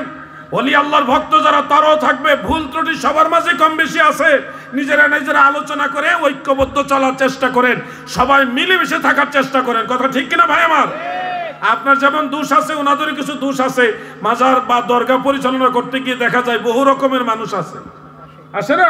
এর মধ্যে সবাই যে ওলি আল্লাহ আসবে তা তো না, কিছু মানুষ তো খারাপ মানুষও আসে। বাজারে, এই বাজারে সবাই কি আল্লাহর ওলি? ওজনে মাপ দেয় কারা? ফেরেশতারা নাকি? ওজনে কম দেয় কারা? ফেরেশতারা। সব জায়গায় তো ভালো মন্দ আছে, এটা আপনাকে বুঝতে হবে। কোন ওলি আল্লাহ বিরোধী হওয়া যাবে না। বুঝলাম না, ওজনের কথা কোন আপনারা হাসেন কেন? ওজনে যারা কম দেন আপনাদের শাস্তিটা কি হবে শুনেন। একটু জায়গার ওয়াজ করে যাই, নগদ ওয়াজ। আল্লাহর হাবিব রাহমাতুল্লিল আলামিন বলেন, যারা ওজনে কম দেয় তাদের শাস্তি হবে আল্লাহ তাআলা তাদের শরীরে, এই হাতে পায়ে বা শরীরের মধ্যে গোস্ত দিবে, যেটা আমরা মাংস বলি, এবং জাহান্নামের আগুনের ছুরি দিবে। দিয়ে তাদের শরীর থেকে যেই পরিমাণ যারে যদ্দূর কম দিছে ওদ্দূর এইভাবে মাংস কাটবে, কাইটা কাইটা এই মাংস ফেলবে, ফেলার পরে আবার মাংস গজাবে, আবার সেটা কাটবে, সারা শরীর থেকে মাংস কেটে কেটে গুস্ত কেটে কেটে দিবে, আবার সেখানে গুস্ত গজাবে। এইভাবে আগুনের সেকা লাগবে আর কাটবে, এইভাবে অনবরত চলতেই থাকবে। যত পরিমাণ ওজনে কম দিছেন অত পরিমাণে গায়ের এই গুস্ত কাইটা কাইটা আল্লাহ দেওয়াইব। তো এই ধরনের শাস্তি নিশ্চয়ই আপনারা সবাই চান। আওয়াজে বোঝা যায় কিছু কিছু মানুষ চায়। তাহলে কি ওজনে কম দিবেন? ওজনে কি কম দেওয়া ঠিক হবে? আর একটা ভিডিও দেখছি আজকে আসতে আসতে, ওই যে ডিজিটাল কি বলে এটারে পরিমাপ মেশিন, পাল্লা যেটি যে চার কোণে যে বাক্সর মতো, এটারে কি করে জানেন? চার কোণা চারটা আছে, বলে এটারে কি বলে, খুঁটি, যেটা ভার পরে আর কি। তো এক কোণা একটা ডিপা, প্লাস্টিকের ডিপা বা একটা কাঠের টুকরা দিয়ে রাখে, তো এই কোণায় থইলে ওজন কম উঠে, হ্যাঁ, আবার ওই কোণা দিলে বেশি উঠে। তো আপনারা ঠকাইবার জন্য যেদিকে কাঠের টুকরা আছে ওই দিকে আপনার মালটা দিয়া আপনারা ঠকাইয়া ছেড়ে দিচ্ছে, কিন্তু আপনারা টেরও পাইছেন না। আপনারা তো দেখছেন মাপে ঠিকই উঠছে। তো এই 2 নম্বরই যারা করতেছেন তারা নিশ্চয়ই ফেরেশতা, তাই না? তারা কারা? আপনারাই তো, সবাই না, মানে যারা এই কাজের সাথে যুক্ত তারা। এই জন্য আপনারা সতর্ক হন। আপনারা মনে করেন না এমনি এমনি আল্লাহ ছেড়ে দিবে আপনাদেরকে। আজ না হয় কাল আপনি মারা যাবেন। আজরাইল যখন আপনাকে ধরে নিয়ে যাবে, 1000 চেষ্টা করে আর ফিরে থাকতে পারবেন না। ব্যবসায়ী ভাইরা কি বেজার হইলেন নাকি? জিহাদি সাহেব আমরা ব্যবসার উপর হাত দিল। ভাইরে, আমি আপনাদের আখেরাতের কল্যাণ চাই বিদায় বলে গেছি। অন্য হুজুর এসে হয়তো নাও কইতে পারে, আপনি হয়তো তার কথা শুনে খুশি হইলেন, কিন্তু আমি আপনার প্রকৃত বন্ধু, আপনার ক্ষতি হোক আমি চাই না বিদায় আপনাদের অনুরোধ করে যাচ্ছি, ওজনে কম দেওয়া যাবে। হালাল ভাবে ব্যবসা করেন, এটা ইবাদত। হালাল ভাবে ব্যবসা করা কি ইবাদত। এইভাবে আপনাদেরকে প্রত্যেকটা বিষয় বলি, আমল করার চেষ্টা করবেন। আমিও আমল করার চেষ্টা করি, আপনারাও আমল করবেন। আল্লাহ তৌফিক দান করেন। সবাই বলেন আমিন, মহব্বতে বলেন আমিন। আমি আমার আলোচনার সামনে নিব না, তবে শ্রীমঙ্গলে লেখাপড়া করছি। আমি কিন্তু এই শ্রীমঙ্গলের গাউসিয়া শফিকিয়া সুন্নিয়া দাখিল মাদ্রাসা কলেজ রুটের ছাত্র, এবং শ্রীমঙ্গলে আনোয়ারুল উলুম ফাজিল মাদ্রাসা, এই যে হবিগঞ্জ বাস স্ট্যান্ডে, এই মাদ্রাসার ছাত্র আমি। এখানেই আমি লেখাপড়া করছি ফাজিল পর্যন্ত। এবং আমার যে মুখলিসুর রহমান সাহেব, উনি সহ এই শ্রীমঙ্গলের অনেক মানুষ আমাকে সহযোগিতা করছে। অনেকে ইন্তেকাল হয়ে গেছে। আমার আব্দুল আজিজ ভাই ছিল মতিগঞ্জের, গনি মিয়া সাহেব ছিলেন, অনেকে আমার সহযোগিতা করছে। দোয়া করি আল্লাহ তাদেরকে মাফ করুক, কবুল করুক, বলেন আমিন। এখানেও আমার অনেক বন্ধু বান্ধব আছে, আমার যে হাফেজ সাহেব আছে, আমরা ক্লাসমেট, একসাথে লেখাপড়া করছি। তো আমি কিন্তু শ্রীমঙ্গলের ভোটার না, মৌলভীবাজারের ভোটার আর কি, মৌলভীবাজারের ভোটার, কিন্তু বাড়ি আমার ব্রাহ্মণবাড়িয়া কসবা। আমি এই জন্যে শ্রীমঙ্গলবাসীর জন্য স্পেশাল একটা অপশন রাখতে চাই। সেই অপশনটা শুধুমাত্র যুবকদেরকে প্রাধান্য দিব। সেই যুবক ভাইদেরকে এই জন্যেই প্রাধান্য দিব যে মাহে রমাদান সামনে, আরো জরুরি কিছু বিষয় আছে যেগুলি আপনাদের জানা দরকার ফিতনা থেকে বাঁচার জন্য। যে কোনো 2 জন যুবককে আমি সুযোগ দিব, আপনারা সরাসরি দাঁড়িয়ে প্রশ্ন করবেন, ধর্মীয় বিষয়, শিক্ষণীয় বিষয়। আজগুবি প্রশ্ন করেন না যে নূহ নবীর নানির বাপের নাম কি, আদম নবীর ছেলে শীষ নবীর স্ত্রীর নাম কি, এই ধরনের প্রশ্ন করবেন। এগুলি মানুষের প্রয়োজন নেই। ধর্মীয় শিক্ষণীয় প্রশ্ন করবেন। আমি যুবকদেরকে অনার করলাম, মানে যুবকদেরকে প্রায়োরিটি দিলাম, সম্মান করলাম, যেন তারা ধর্মের প্রতি উদ্বুদ্ধ হয়, উৎসাহিত হয়, আমল আখলাকের দিকে তারা আসেন। মঞ্চের কাছে আসার জন্য আমি একটু অনুরোধ করতেছি, যেন আমি কথাটা আপনারা শুনতে পাই। আসেন, ওই সময় দিয়ে আমি একটু 1-1.5 মিনিট টাইম দিলাম ওনারা কাছে আসার জন্য। যেগুলো 2 জন, আনলিমিটেড না, আবার একবারে বেশি না, 2 জনে বেশি নিব না, 2 জন যুবক হইলে ভালো হয়। আসেন 1-1.5 মিনিট ওনাদের প্রস্তুতির জন্য আমরা একটু জিকির করি। ইসমে জাত আল্লাহ আল্লাহ আল্লাহ আল্লাহ আল্লাহ আল্লাহ আল্লাহ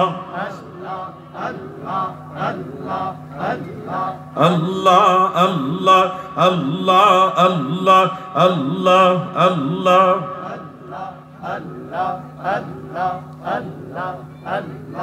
আল্লাহ কি জিকির করেন না? আল্লাহ আল্লাহ আল্লাহ আল্লাহ আল্লাহ আল্লাহ। একটু অপেক্ষা করো। আল্লাহ আল্লাহ আল্লাহ আল্লাহ আল্লাহ আল্লাহ আল্লাহ আল্লাহ আমন পাগলা রে ডুবলো বেলা দেখনার চাহিয়া আল্লাহ আল্লাহ আল্লাহ ডাকেন না, আল্লাহকে ডাকলে কি ভয় লাগে? আরে পারা পারার ডাক পারিলে মরণের ডাক পারিলে পার হবি তুই কি লইয়া, আরে পার হবি তুই কি লইয়া ডুবলো বেলা দেখনার চাহিয়া আল্লাহ আল্লাহ আল্লাহ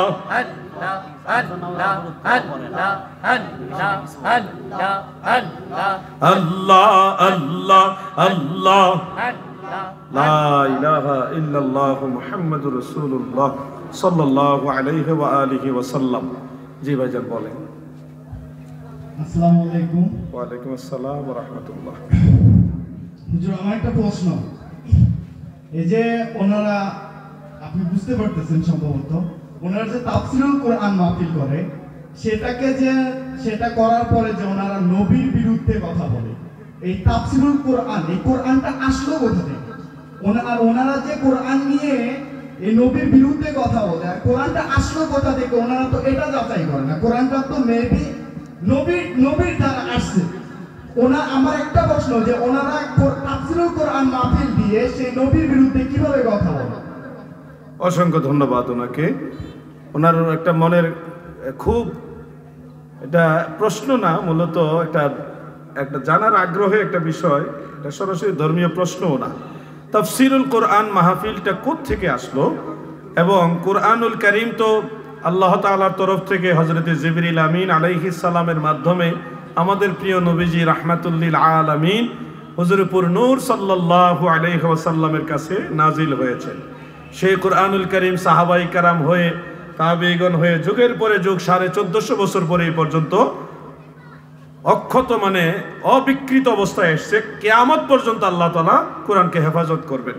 তো কোরআনের তাফসীর করাটা কোত্থেকে আসলো, এবং তাফসীর করার মাঝে আবার নবীজির বিরুদ্ধে সম্মান হানিকর কথা ওনারা কেন বলে, এটা একটা দুঃখ প্রকাশও বটে। তাফসীরুল কোরআন মাহফিল, প্রচলিত যে তাফসীর মাহফিল হয়, এটা মূলত সুন্নত না, এটা মুস্তাহাব। আর কোরআনের তাফসীর জিনিসটা হলো রাসূলের পাকের সুন্নাহ। আল্লাহর রাসূল নিজে কোরআনের তাফসীর করেছেন, সাহাবারা তাফসীর করেছেন, তাবেঈরাও তাফসীর করেছেন। কিন্তু প্রচলিত যে তাফসীরুল কোরআন মাহফিল, এই কাইফিয়তটা, এই সিস্টেমটা কিন্তু নবীজির জামানাও ছিল না, সাহাবীদের জামানায় ছিল না, তাবেঈদের জামানায়ও ছিল না। মূল জিনিসটা ছিল তাফসীর করা জিনিসটা ছিল, কিন্তু এই সিস্টেমটা ছিল না। তো মূল জিনিসটা সরাসরি নবীজি থেকে প্রমাণিত, আর কাইফিয়ত মানে ধরন, সিস্টেম, এটা হলো সুন্নতে হাসানা, এটা ভালো কাজ। নিঃসন্দেহে তাফসীরুল কোরআন মাহফিল ভালো কাজ, জায়েজ কাজ। এটা সুন্নতে হাসানা হয়েছে সহিহ মুসলিমের ওই হাদিস অনুযায়ী, মান সান্না ফিল ইসলামে সুন্নাতান হাসানা কানা লাহু আজরুহা ইলা আখিরিল হাদিস। ইসলাম ধর্মে ভালো কোনো রেওয়াজ যদি কেউ প্রচলন করে, ইহার জন্য তার সওয়াব রয়েছে, প্রতিদান রয়েছে। যেহেতু কোরআনের তাফসীর করা এবং সেই তাফসীর করার সুবিধার্থে প্রচলিত এই সিস্টেমের সহযোগিতা নেওয়া, এটা নিঃসন্দেহে কোরআন বোঝানোর জন্য একটা মাধ্যম বিধায় এটা উত্তম প্রচলনের অন্তর্ভুক্ত, সুন্নতে হাসানার অন্তর্ভুক্ত। অতএব এটাকে নিন্দা করা যাবে না, এটার বিরোধিতাও করা যাবে না। তবে বিরোধিতা ওনার কথার মধ্যে যেটা এসছে খুব, সেটা হলো যে তাফসীর করাটা ভালো, কিন্তু ওখানে নবীজির শানের উপর আঘাত করে ওনারা কথা বলে কেন? এটাই হলো দুঃখজনক বিষয়, যে আল্লাহর রাসূল সাল্লাল্লাহু আলাইহি ওয়াসাল্লামকে অনেক সময় 2 টাকার বিনিময়ে তিনি লেবার ছিলেন, নাউজুবিল্লাহ শব্দটা নবীজির ব্যাপারে তাফসীর মাহফিলে ব্যবহার করছে। লেবার, নাউজুবিল্লাহ শব্দ নবীর ব্যবহার করছে।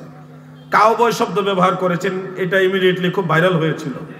এবং রাখাল শব্দ নবীজির ব্যাপারে ব্যবহার হয়েছে। হিন্দি ফিল্মের গান, বাংলা ছায়াছবির গান, কমেডির যত ধরনের কথা, এমন এমন বিষয় যেগুলি কোরআনের তাফসীরের মাহফিলগুলিতে উত্থাপিত হয়, আলোচিত হয়, যেই কথাগুলি নবী প্রেমিক যারা আছেন, আশেক রাসূলদের মনের ভিতরে কষ্ট দেয়, এটা হৃদয়ে রক্তক্ষরণ হয়, এই জিনিসগুলি আমার মনে হয় বন্ধ হওয়া উচিত। কোরআন তফসির চলুক, কিন্তু কোরআন তফসিরের নামে রসুলের পাকের শান মান আজমতের উপর আঘাত লাগে, এই ধরনের কথা যেন বন্ধ হয়, এটা আমরা চাই। কি বলেন আপনারা? কখনো বলবেন নাউজুবিল্লাহ, কথাগুলি বলতে ভয় লাগে যে আপনার ডোন্ট মাইন্ড, আমি ক্ষমা আল্লাহর কাছে মাপ চাই, মদিনাওয়ালার কদম মুবারকে সাহাবাই কেরামের কাছে ক্ষমা চাই, আপনাদের কাছে মাপ চাই। আমি জাস্ট বুঝাইবার জন্য বলতেছি যে আল্লাহ হালায় কোরআন নাজিল করছেন নবী হালার উপরে, নাউজুবিল্লাহ, এই যে কথাগুলো কতটা ভয়ঙ্কর কথাগুলো। আঞ্চলিকতা থাকলেও এই শব্দগুলি নবীজির বেলায় যায় না। আমি একবার বলছি, আমার ভয় লাগতেছে। এরপরে যে শেরে খুদা হযরত আলী রাদিয়াল্লাহু আনহু মদ খাইয়া নামাজে দাঁড়াইছে, নেশাগ্রস্ত হয়ে মাতাল অবস্থায় সূরা কাফিরুন তেলাওয়াত করতে গিয়ে আয়াত উলট পালট করে ফেলছে। আপনি তো সঠিক জিনিসটা বুঝতে হবে আপনাকে। হাদিস তো সব হাদিস দলিল না। হাদিস বুঝার জন্য উসুলে হাদিস জানতে হবে, আসমাউর রিজাল জানতে হবে, এবং হাদিস সম্পর্কে মুহাদ্দিসিনে কেরামের চূড়ান্ত রায় আছে, এটাও আপনার জানতে হবে। এরপর আপনি এটা ফলো করে বলবেন। আপনি নিজে নিজে একটা হাদিস দিয়ে দলিল দিয়ে পারবেন না, কারণ একই ব্যাপারে অনেক হাদিস আছে, সব পয়রা তারপর আপনাকে ডিসিশন দিতে হবে। হযরত উমর রাদিয়াল্লাহু আনহুকে বলতেছেন যে উনি পৃথিবীর যারা বেশি বেশি মদ পান করছে তাদের মধ্যে উনি একজন, নাউজুবিল্লাহ। কখন আম্মাজান খাদিজাতুল কুবরা রাদিয়াল্লাহু তাআলা আনহাকে নিয়ে বাজে মন্তব্য, কখনো শাহজালাল ইয়ামানি, শাহপরান ইয়ামানি, বিভিন্ন আউলিয়াদের নিয়ে অ্যাটাক করে কথা, এগুলি বন্ধ হোক। কোরআনের তফসির চলুক, কিন্তু তফসিরুল কোরআন মাহফিলের মধ্যে আল্লাহর রাসূল সাল্লাল্লাহু আলাইহি ওয়াসাল্লাম, সাহাবায়ে কেরাম, আহলে বাইতের রাসূল, আউলিয়ায়ে কেরাম, ওনাদের উপরে অ্যাটাক করে কথাগুলি বন্ধ হোক। মূলত আগে তফসির শিখেন, তারপরে তফসির করেন। আমাদের তো ঠেকানা যে আরেকজনের বিরুদ্ধে লেগে থাকবে এত টাইম আমাদের নাই, কিন্তু আল্লাহ রসুলের উপরে আঘাত করে কথা বললে তখন আমাদের ইমানি দায়িত্ব হয় মানুষকে সঠিক জিনিসটা পাল্টা বলে দেওয়া, নাহলে আমরা আসামি হয়ে যাব। আমারই ভাইয়ের সাথে আমরা একমত, তাফসীরুল কোরআন মাহফিল চলুক, এটা আমরাও চাই, চলবে ইনশাআল্লাহ। কিন্তু এই মাহফিলগুলিতে আরো সতর্ক হয়ে কথা বলা উচিত। আমি যে আজকে যতটুকু আলোচনা করছি, কোনো ধরনের কমেডিয়ান কথা বলার প্রয়োজন হয়েছে? এ থেকে আপনারা ওয়াজ শুনছেন না তো মাহফিলে বসে এত কমেডি করতে হবে কেন? এগুলি বন্ধ করতে হবে। আপনি যদি কমেডি করতে চান, কমেডিয়ান মঞ্চ করেন, কোরআনের তফসিরে কোরআনের তফসির চলবে। এখন তো তাফসিরুল কোরআন চলে কম, তাফসিরে শেখ হাসিনা চলে বেশি। 1 ঘন্টা তফসিরের মধ্যে 40 মিনিট শুধু শেখ হাসিনার বদনাম। তো এটা কি তফসিরে কোরআন হইল না তফসিরে শেখ হাসিনা হইল? রাজনৈতিক মঞ্চে রাজনৈতিক আলোচনা করেন, কোরআনের মঞ্চে কোরআনের আলোচনা করেন। আল্লাহ আমাদের সবাইকে বুঝার তৌফিক দেন, বলেন আমিন। এরপরে আরেকজনকে, আপনি আয়োজক, আপনার প্রশ্ন অ্যালাউড না, আপনার প্রশ্ন, আপনি কমিটির লোক, আপনার তো অ্যালাউড না। শ্রোতা যারা আছে তাদেরকে আমরা অ্যালাউ করব না। না, মাসালা পার্সোনাল জেনে নিয়ে নাম নেই, আসেন ভাইজান। কমিটির লোক যদি প্রশ্ন করে তা বলবে উনি সাজায় নিয়ে আসছে। পরে আসসালামু আলাইকুম ওয়া রাহমাতুল্লাহি ওয়া বারাকাতুহু। ওয়া আলাইকুম আসসালাম ওয়া রাহমাতুল্লাহি ওয়া বারাকাতুহু। আমি আজ 3 বছর ধরে আপনার ওয়াজ শুনছি 3 জায়গায়, কিন্তু আপনার কাছে একটা প্রশ্ন করব, কিন্তু সাবাস পাইনা ভিতর থেকে সুযোগ হয় না আর কি। আজকে পিছে বসেছিলাম, সামনে আসছি, কিন্তু কথাটা বলবো, কিন্তু আমার সাবাস লাগতেছে না আমার কাছে। আমার 1 নম্বর প্রশ্ন হলো, মানুষের যে মাজারে মানত করে, সিজদা করে, এটা কি করা ঠিক না না ঠিক? আর 2 নম্বর প্রশ্ন, যে মানুষে মাজারে মানত করে এবং বরঞ্চ আমার স্ত্রীও করে মাঝে মাঝে, কোনো বিপদ হওয়ার পর মাজারে মানত করে, তারপরে এটা কি করা যায় কি না যায়? এটা আপনার কাছে ধন্যবাদ আপনাকে, অসংখ্য ধন্যবাদ। প্রশ্ন 2টা করেছেন উনি, 2টাই খুব ক্রিটিক্যাল প্রশ্ন। প্রথমটা এক কথায় সহজে উত্তর দিয়ে দিই। মাজারে বা কোনো পীর মুর্শিদ বা কোনো আলিম ওলামা, মা বাপ, পৃথিবীর কাউকে, যে কাউকে আল্লাহ তাআলা ব্যতীত অন্য কোনো কিছুকে, অন্য কাউকে সেজদা দেওয়া যাবে না। সেজদার একমাত্র মালিক আল্লাহ। সেজদার 2 প্রকার, একটা হলো সেজদায়ে তাহিয়া, মানে সেজদায়ে তাজিমি, সম্মান করে সেজদা। এটা হযরত আদম আলাইহিস সালামের শরীয়তের সময় একটা ঘটনা কেন্দ্রিক বৈধ ছিল, সব সময়ের জন্য না। ওই ফেরেশতারা উসজুদু লি আদামা, ফেরেশতারা আদমের দিকে সেজদা করেছেন।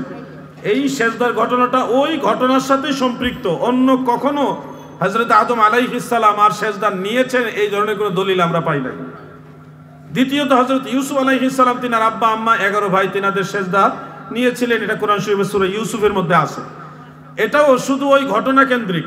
এর পরে বা আগে কখনোই হযরত ইউসুফ আলাইহিস সালাম সেজদা নিয়েছেন এই ব্যাপারে কোনো দলিল নাই। অর্থাৎ সেজদা নেওয়ার এই প্রধান দুইটা ঘটনা হলো নির্দিষ্ট ঘটনা কেন্দ্রিক, সব সময়ের জন্য না। আমাদের নবীজির শরীয়তে একজন সাহাবী প্রিয় নবীজিকে সেজদা দিয়েছিলেন, দেওয়ার পর আল্লাহর হাবিব সরাসরি ওনাকে নিষেধ করেছেন।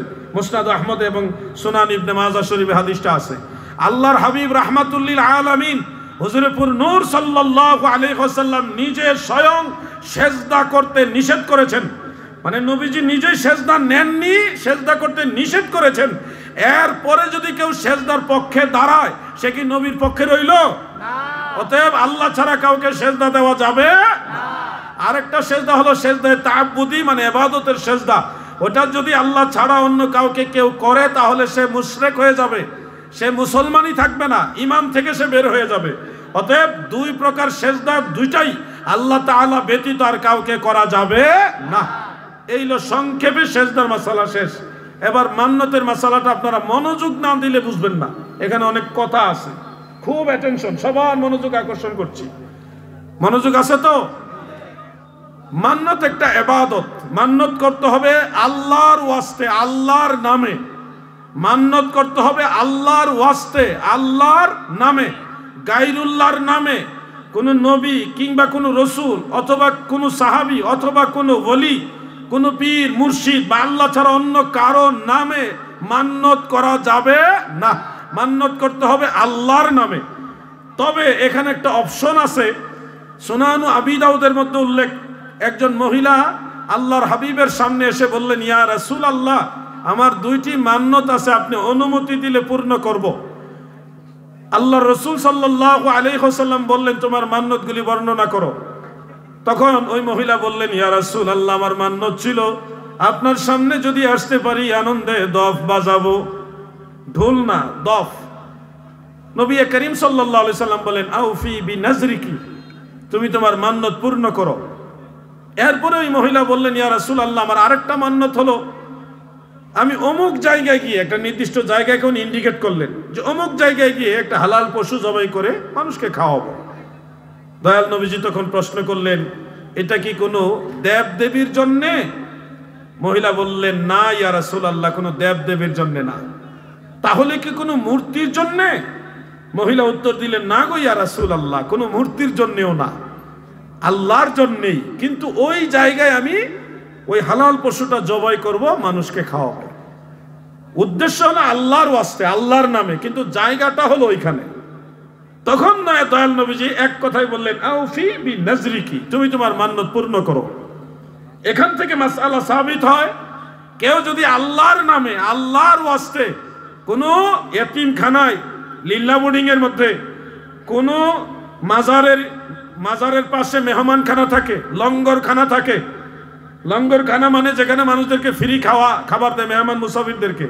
বড় পীর সাহেব আব্দুল কাদের জিলানী রহমতুল্লাহ দরবারে লঙ্গরখানা আছে, আমি ওখানে খাইয়ে আসছি ফ্রি। মুজাদ্দিদ আল ফিসানি রহমতুল্লাহ আলাইহির দরবার পাঞ্জাবে, ওখানেও লঙ্গরখানা আছে, আমি ফ্রি খাইয়ে আসছি, খাইয়ে রোজা রেখে আসছি। তো এরকম অনেক বড় বড় দরবারে, আজমির শরীফও আছে লঙ্গরখানা, এই বড় ডেকে রান্না করে মানুষকে ফ্রি খাওয়াইতেছে প্রত্যেক দিন। এরকম যদি লঙ্গরখানা থাকে, মেহমানখানা, মুসাফিরখানা থাকে, আল্লাহর ওলিদের দরবারে মানুষকে খাবার দেওয়ার ব্যবস্থা থাকে, যদি ব্যবস্থা নাও থাকে, আপনি যদি নিজ দায়িত্বে এরকম নিয়ত করেন যে আল্লাহর ওয়াস্তে, আল্লাহর সন্তুষ্টির জন্য, আল্লাহর নামে, আল্লাহর ওলির দরবারে আপনি গরু ছাগল বা কিছু রান্না করে মানুষকে খাওয়াইবেন, উদ্দেশ্য হলো আল্লাহর নামে। কার নামে?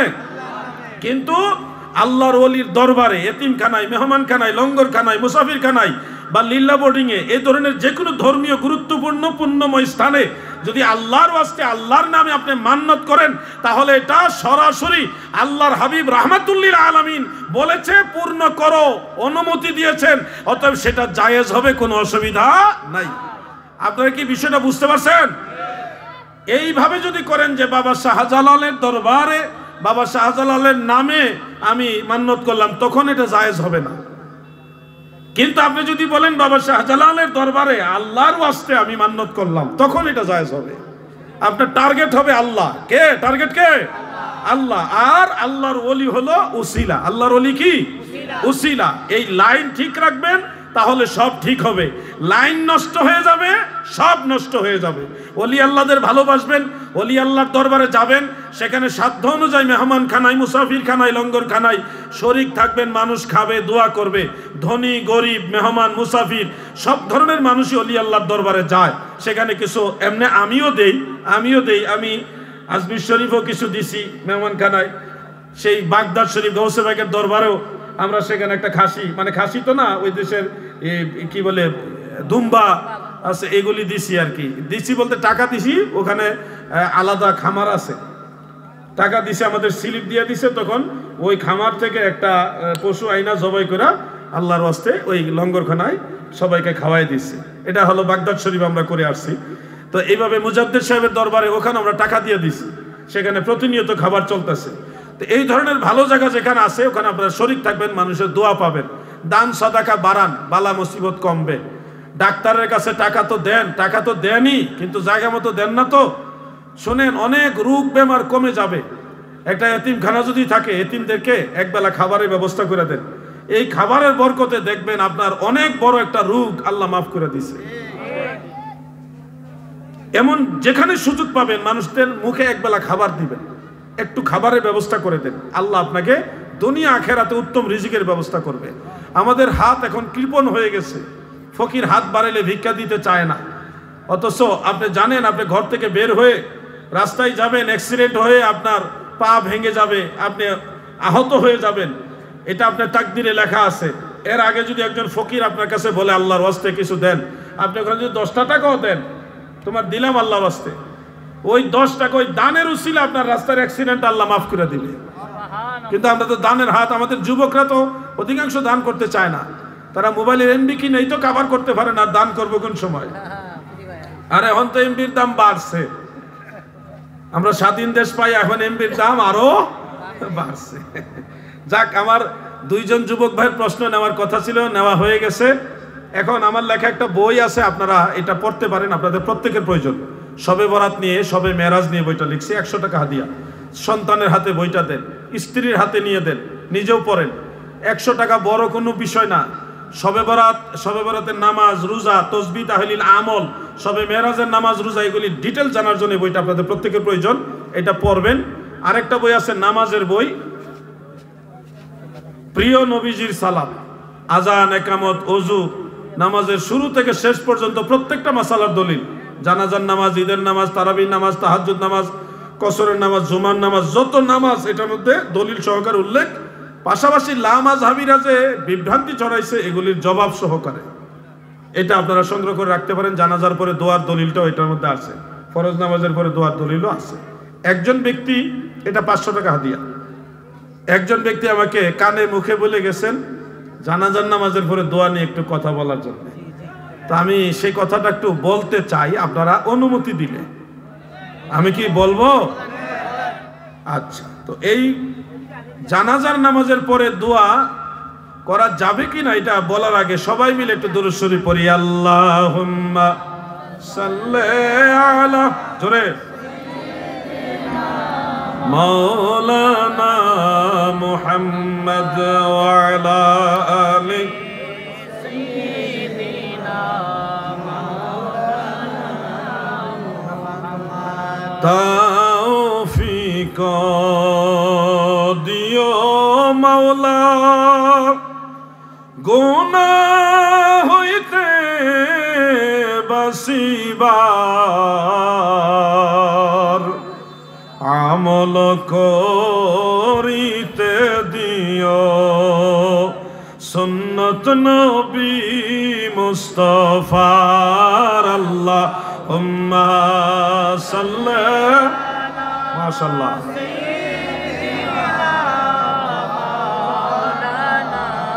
মুহাম্মদ ওয়া আলা আলি সাইয়্যিদিনা। আমার দাদু ভাইরা গভীর মনোযোগ দিয়ে শুনুন। জানাজার নামাজের পরে দোয়া সংক্রান্ত আমার জানা মতে 20টির উপরে হাদিস রয়েছে। আমি সবগুলি বলতে গেলে সময়ের ব্যাপার এবং এত ধৈর্য আপনাদেরও থাকবে না।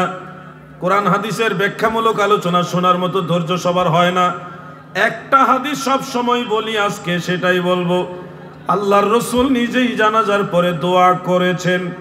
যেমন সহিহ মুসলিমের আন্তর্জাতিক হাদিস নাম্বার 2276 সেখানে হাদিসটা এইভাবে রয়েছে, عن عوف بن مالك رضي الله تعالى عنه قال صلى رسول الله صلى الله عليه وسلم على جنازة فحفظت من دعائه وهو يقول اللهم اغفر له وارحمه إلى آخر الحديث। হযরতে আউফ ইবনে মালিক বলেন, আমার দয়াল নবীজি এক ব্যক্তির জানাজার নামাজ আদায় করলেন, অতঃপর নবীজি যেই দোয়া করলেন সেটা আমি মুখস্থ করলাম। তিনি বলেছেন এই লম্বা এক দোয়া, এই দোয়াটা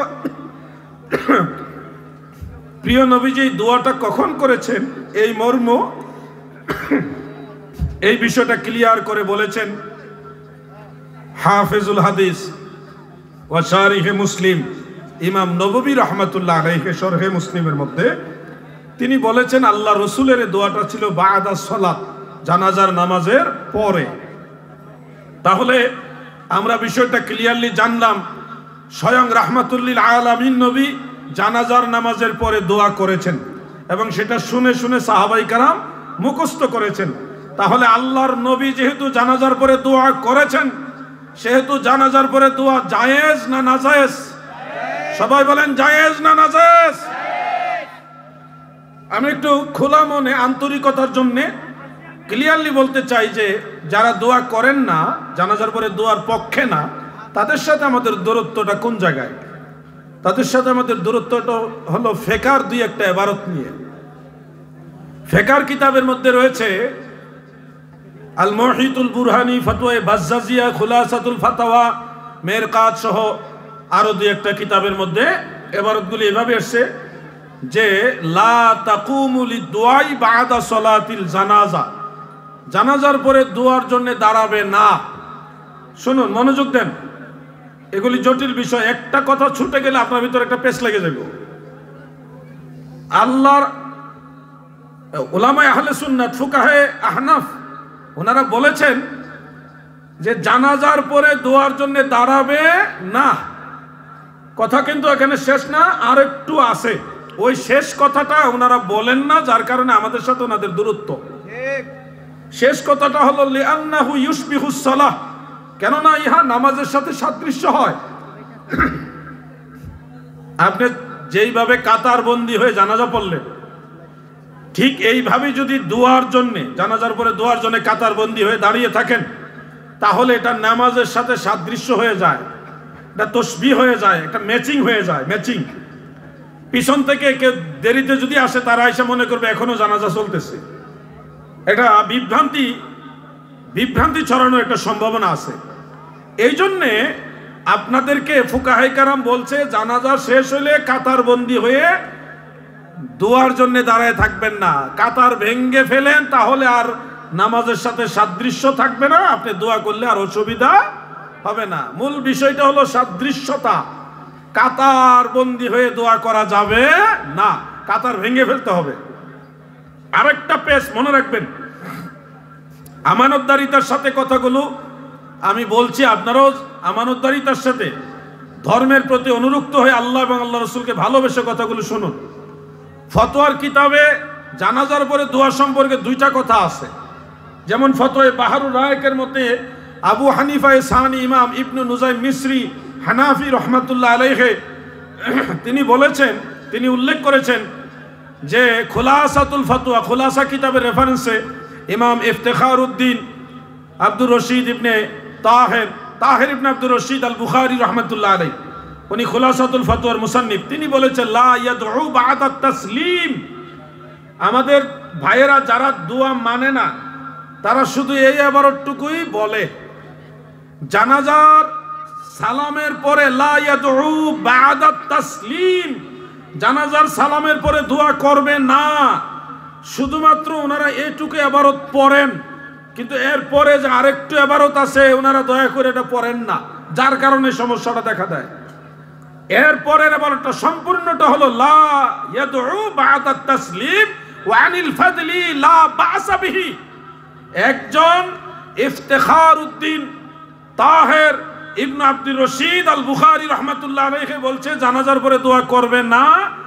আর ফকি জলিলুল কদর ফকি ফদিলাতুল শেখ মুজতাহিদ ইমাম ফাদলি রাহমাতুল্লাহ আলাইহি বলেছে লা বাসা বিহি, জানাজার পরে দোয়া করা কোনো অসুবিধা নাই, জায়েজ আছে। এখন আমার ভাইরা তো এই আবারটা পড়ে না কেন রে ভাই? গোপন করার অর্থ কি, লাভ কি? আমি তো দুইটাই পড়লাম, আগেরটাও পড়লাম শেষেরটাও পড়লাম, এতে কোনো অসুবিধা হয়েছে? আমি তো দুইটাই পড়লাম, অসুবিধা হইল না। আপনার সুবিধা মতো পড়লেন, আর যেটা আপনার পক্ষে না এটা পড়লেন না, এটা কেন? আগের 12টা ঠিক সেম, যেটুকু পড়লে ওনারা দুয়ার বিরোধিতা করতে পারবে ওনারা ওইটুকুই পড়ে, কিন্তু যেই কথাটা প্রকাশ করলে মানুষ বুঝে ফেলবে ওইটুকু আর বলে না। কেন এরকম করার কারণ কি? দোয়া তো ফরজ ওয়াজিব, এটা মুস্তাহাব। যে দোয়া করবে তার উপকার হবে, সওয়াব হবে, এবং যে মানুষটা মারা গেছে তার উপকার হবে। আপনারা বলেন আজকে যার জন্য দোয়া করছেন সেই লাশের খাটের মধ্যে আপনারা একদিন শুইবেন না? আজকে আপনি আরেকজনের জন্য দোয়া করছেন, একদিন তো আপনারও দোয়ার প্রয়োজন হবে, হবে কিনা ভাই? অতএব দোয়া যাদের দরকার তারা দোয়ার বিরোধিতা করবেন না। আপনার সময় নয়, দোয়া করেন নাই, জানাজা পরে চলে যান, গুনাহ হবে না। কিন্তু দোয়ার বিরোধিতা করতে হলে তো আপনাকে অবশ্যই এটার অথেন্টিক দলিল লাগবে। ইমাম আবু হানিফা রাহমাতুল্লাহ আলাইহি জানাজার পর থেকে দাফনের আগ পর্যন্ত পুরো সময়ে দোয়া করার অনুমতি দিয়ে দিয়েছে। যখন খুশি তখন আপনি দোয়া করতে পারবেন।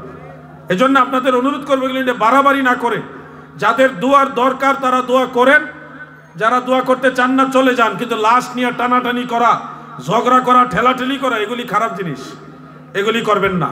আল্লাহ তাআলা সবাইকে বোঝার তৌফিক দেন, বলেন আমিন। মহাব্বতে বলেন আমিন। আজকে আলোচনা কি ওয়াহিদ ভাই না কইলে আবার এটা খারাপ দেখা যায়।